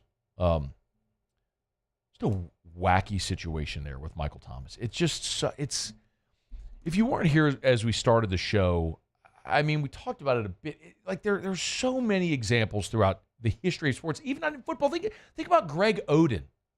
Greg Oden is a sympathetic figure to most sports fans. He's this guy that at Ohio State was sort of supposed to be billed as like the rebirth, that Final Four where he had Greg Oden and Roy Hibbert. It was supposed to be like the rebirth of the traditional center position in basketball. And Oden goes pro. He went 1 and Durant went 2. And Odin was just never healthy. His body broke down. And it sucked because you could see all the promise and potential there baked into that kid. But he was just a young guy who, at that size, his body failed him. And it sucked. And there's so many guys. Bo Jackson with the hip injury. Troy Aikman with the concussions. There's a long, Gale Sayers, his career ended at 28 years old. History has a ton of examples of great players like that whose careers ended early due to injury without their full promise realized. But most of them are sympathetic figures. The weird thing is because of how Michael Thomas has handled this, both privately and publicly. I mean, y'all, I got a lot of people I talk to around that organization. There ain't too many people who got good things to say about Michael Thomas. And it's just a really bizarre thing how this is all played out. A superstar, like the only comp I have, and I shared at the start of the show, it's like the best comp is Antonio Brown, a superstar player that was once beloved, that is now maligned. I mean, I've seen like a trickle of some of you on Twitter today, in my mentions defending Michael Thomas, but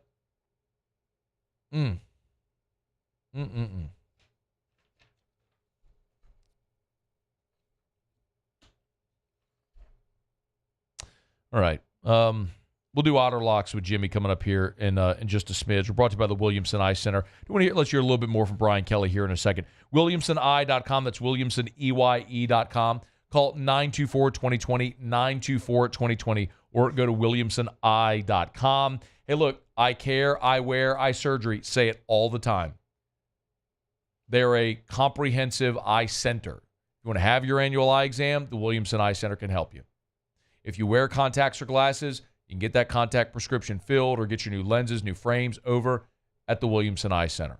Or if you want to ditch the contacts and glasses forever, do what I did. Go see Dr. Blake Williamson, man. Call 924-2020 and just set up that consultation. I mention it to you all the time. It's the first step. For years, I was told not a great candidate for LASIK because my prescription changed. I was quite honestly scared of putting a laser on my eye. There was a lot of reasons why the whole thing, LASIK wears off. I had heard that. Turns out that conversation I had with Dr. Blake Williamson expelled so many of the fear and doubts and concerns that I had, made me so comfortable, and I'm thrilled. 5 years removed from LASIK, and I'm still seeing better than 2020. It's incredible. Wish I had done it before. Best money I'd ever spent. You've heard so many people say it. I'm in that number. You'll be next. Call the Williamson Eye Center, 924-2020, 924-2020, or WilliamsonEye.com. A couple more things from Brian Kelly. We'll talk more about this. We'll hear more from Brian Kelly tomorrow. He did one other player when Cauble was with us last hour. He talked about was Shelton Sampson. We keep focusing a lot on wide receivers because you are replacing 2 1,000-yard receivers. Brian Thomas, of course, led the nation in touchdown receptions. You're replacing so much talent and production, but LSU has never lacked for talent at that position. It's always just kind of been next. And yes, you brought in 2 transfers in Xavier Thomas and CJ Daniels, and you return veteran guys like Chris Hilton and Kyron Lacey and Aaron Anderson, but you also have the young pups who are sort of fighting and elbowing their way for room at the table to get fed as well. And Brian Kelly was asked about Shelton Sampson's development. Shelton has made progress. The big jump for him is the physicality of the game. He can use his length and size, but, he's got to be able to do it when there's hands on him. He's a guy that you don't want off the line of scrimmage. When you have to compete against him down the field, that's a problem. So, he's continuously working on releases, not getting rerouted, not getting driven out of play. And a lot of that is, the physical end of the game. And he's coming on. He's getting there. Once he puts that behind him, I can see him making great strides really quickly. Yeah, I remember the first day of fall camp last year at the indoor facility, watching Shelton Sampson on a go route, and he dusted Sage Ryan by about 6 or 7 yards. And you just went like, oh. Because the ability's there, right? The long stride, the speed, the bot, like it's all there. Whenever he is able to refine all of it and get bigger and stronger and develop, yeah, man, it's there's a special combination in there whenever we do get to see it. Maybe it'll be this year. That's one of those That's one of those that you might file away and say, Shelton Sampson, I asked Cauble this last hour. And it's always interesting whenever you go from the end of the football season to spring, where you have this 2-month span where there's a lot of guys who will take that 2 months and they can reshape their body. But there's an even bigger change from the end of spring, which would be April, right, and the start of fall camp, because you'll have spring workouts, then all of your summer workouts with strength staff before you get to fall camp. So I think April to August. When you talk about 4 more months working with your strength staff every day, what someone in their physical prime at 18, 19, 20, 21 can do with 4 months of going ham with a strength staff, of focusing on a goal, how you can remake your body, that's when you probably really start to notice some of that development. That's probably one of the guys I'll be looking at day one in fall camp whenever we get there. In the meantime, still 13 more spring practices to go. All right, it's after further review. We'll knock out our final break of the show. We'll come back. We'll do Otter Lock. Stick around. AFR. Brought to you by Rouse's, the official supermarket of the New Orleans Saints. Rouse's.com. Rouse's.com. It's Rouse's. Where? Of course, at Rouse's. They have their in-house boiling rooms. Boiled crawfish, boiled shrimp, done in-house every single day at Rouse's. It's not like this is outsourced. Every Rouse's has their own in-house boiling room. So if you want crawfish or boiled shrimp, get on by, walk in, go to the left. You'll see the hot and boiled kiosk bag tag ready to go. It's Rouse's. Named one of the outstanding independents for 2024 from Progressive Grocer, one of the great national awards that Rouse's has won, and certainly they deserve it. They're awesome. Hey, tomorrow is a Friday in Lent. If you're going to be looking for a seafood option, get by the Rouse's Seafood Market. Go in, go to the left. If it's fresh seafood, if it's sushi, if it's fried seafood, they got it for you all ready to go at Rouse's, the official supermarket of the New Orleans Saints. Rouse's, this feels like home. I've been doing business with Luba for 25 years. They're dependable, trustworthy. It's just the attention to detail with our clients. Our folks have years and years of experience.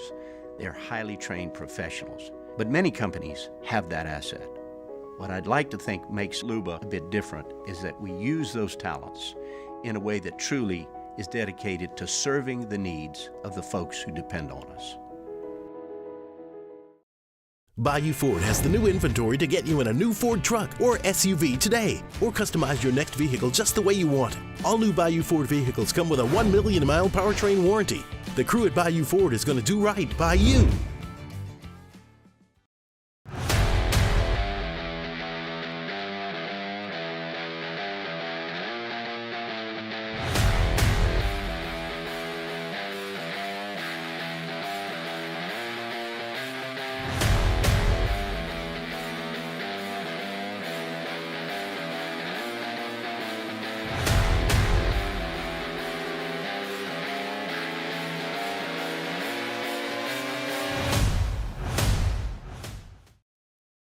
Jerry and Benny Payne began Central Plumbing Company out of their driveway in Tanglewood subdivision. 50 years later and 4 generations down the road, we continue to serve Baton Rouge and the surrounding areas for all of their plumbing needs. Residential, commercial, industrial, or hospitality, Central Plumbing is here 24/7, 365. We want to thank our customers, family, and friends for 50 years of success. And looking forward to 50 more. Yo, Jake here from my friends over at Community Steel Company located in Gonzales, Louisiana. The local place you can turn to for all of your metal building needs. Notice I said local, not Houston, not Dallas, not Atlanta, but right here in Gonzales. Visit them at their brand new state-of-the-art website at communitysteelco.com or pick up the phone and give them a call today to answer all of your questions on your metal buildings, roofing and sheet metal, and any other steel needs you or your business need at 225-647-2020. There it is, the extra mile, on the border of expected and extraordinary for those willing to go further, like vans customized for work or play, with safety and tech to keep you connected. Supported by a 5-star sales, service, and finance team, and backed by the 1-star you know. So go the extra mile. It's never crowded, because so few have what it takes to go there. Mercedes-Benz Vans. At Relief Windows, we're more than windows. We're windows, doors, hardy plank, and vinyl siding. But our number one product is always customer satisfaction.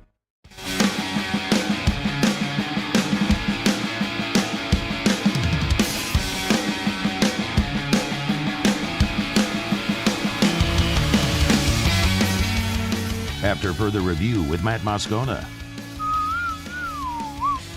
Down the stretch we come, final segment here on a Thursday edition of AFR. Glad to have you hanging out. One thing left to do. Let's find out what we're betting on tonight. It's time for Otterlocks. Otterlocks, presented by Lofton Staffing Services. At Lofton, we put people to work. Call us today at 924-0200 or go to lofton.jobs. So we turn to the one and only, the incomparable and incomprehensible, the Outfather himself, Jimmy Ott. Otter, how are you? Pretty good. Got Elton John in my ear right now, but I'm at the Pacific Conference Tournament watch party now, and it's what song? What Elton John song? Rocket Man. Okay, that's one of my favorites. I saw Elton John in Lafayette at the Cajun Dome years ago. He did about a 9-minute version of Rocket Man. It was sensational. One of my all-time favorites.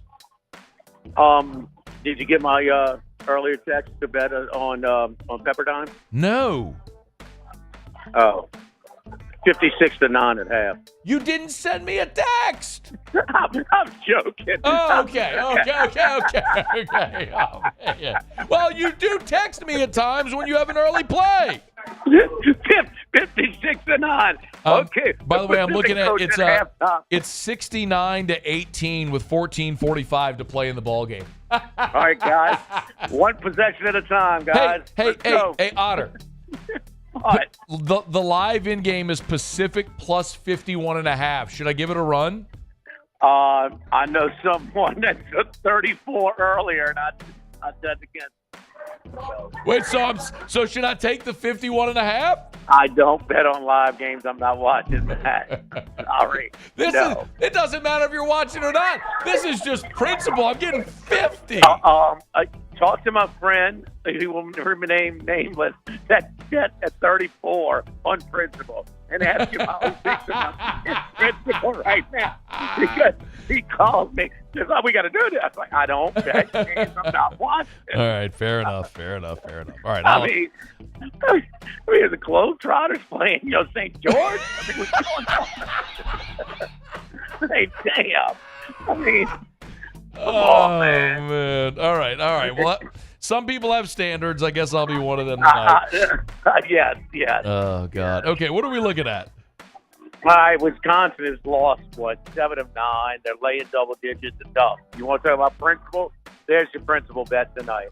So, taking Rutgers plus the 10. All right, Rutgers plus 10. I'm interested in the Pac-12. USC and UCLA.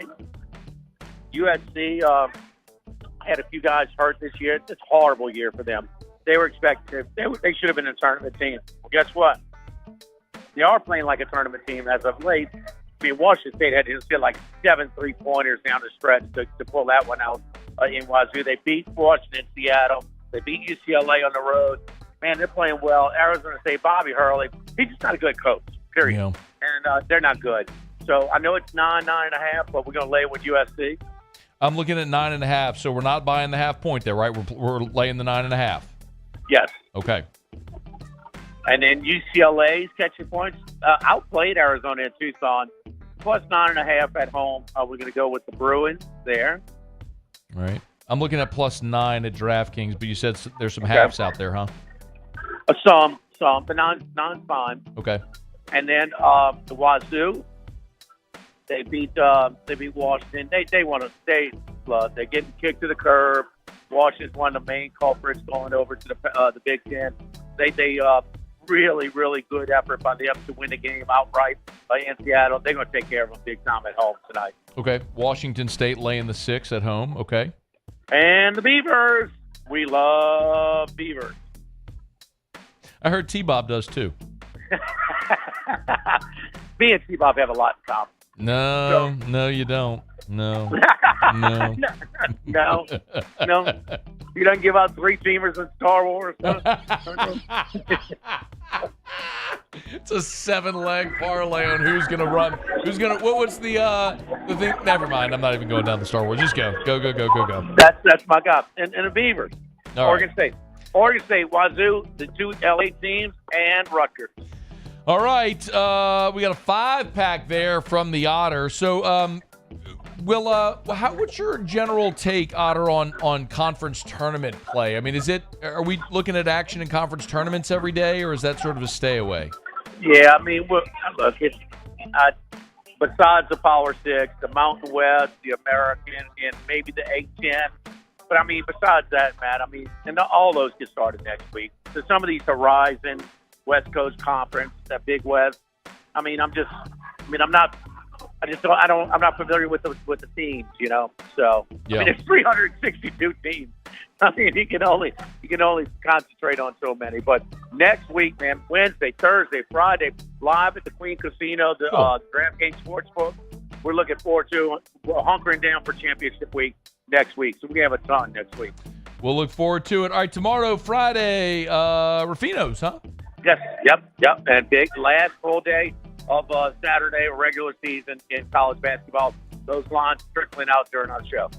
All right, he is Jimmy Ott. Again, we're looking at Rutgers, USC, UCLA, Washington State, and Oregon State tonight. A 5-pack from the Otter for Otter Locks. All right, Otter, we appreciate it, man. Thank you. Peter Frampton just came in. Rockin' man. All right, we're brought to you by Lee Michaels Fine Jewelry, lmfj.com. If you hit on this 5-pack, maybe it'll make buying that diamond ring a little easier, a little nicer, a little sweeter. Lee Michaels Fine Jewelry with 9 locations in all, 2 of them in Baton Rouge. Of course, Corporate Boulevard in Bocage, the Mall of Louisiana, New Orleans, Lafayette, Shreveport. Gentlemen, if you're thinking of popping the question, Baton Rouge and all of Louisiana has gone for more than 40 years to Lee Michaels to get engaged. Thrill her with a gift in the red box from Lee Michaels Fine Jewelry, where you always get the Lee Michaels experience. lmfj.com. That's lmfj.com for Lee Michaels Fine Jewelry. Okay, that's going to do it for us. If you miss anything, AFR On Demand presented by Brett Gall. Tons of Michael Thomas talk today. LSU practice report talking LSU football and baseball. If you missed it, catch it on demand. Muse Paulie, thanks. See you tomorrow at 3. AFR. It was a humid day. Barefoot children play, looking for that summer shade. Time just slips away. Oh, Louisiana, some kind of hold on me. Like cypress stumps, your roots are planted deep inside of me. I've been doing business with Luba for 25 years. They're dependable, trustworthy. It's just the attention to detail with our clients. Our folks have years and years of experience. They're highly trained professionals. But many companies have that asset. What I'd like to think makes Luba a bit different is that we use those talents in a way that truly is dedicated to serving the needs of the folks who depend on us. Dylan Cruz here to tell you about Six Rings Baseball and Softball Camp. If you live on the North Shore and play ball, go to Six Rings Camps with former LSU assistant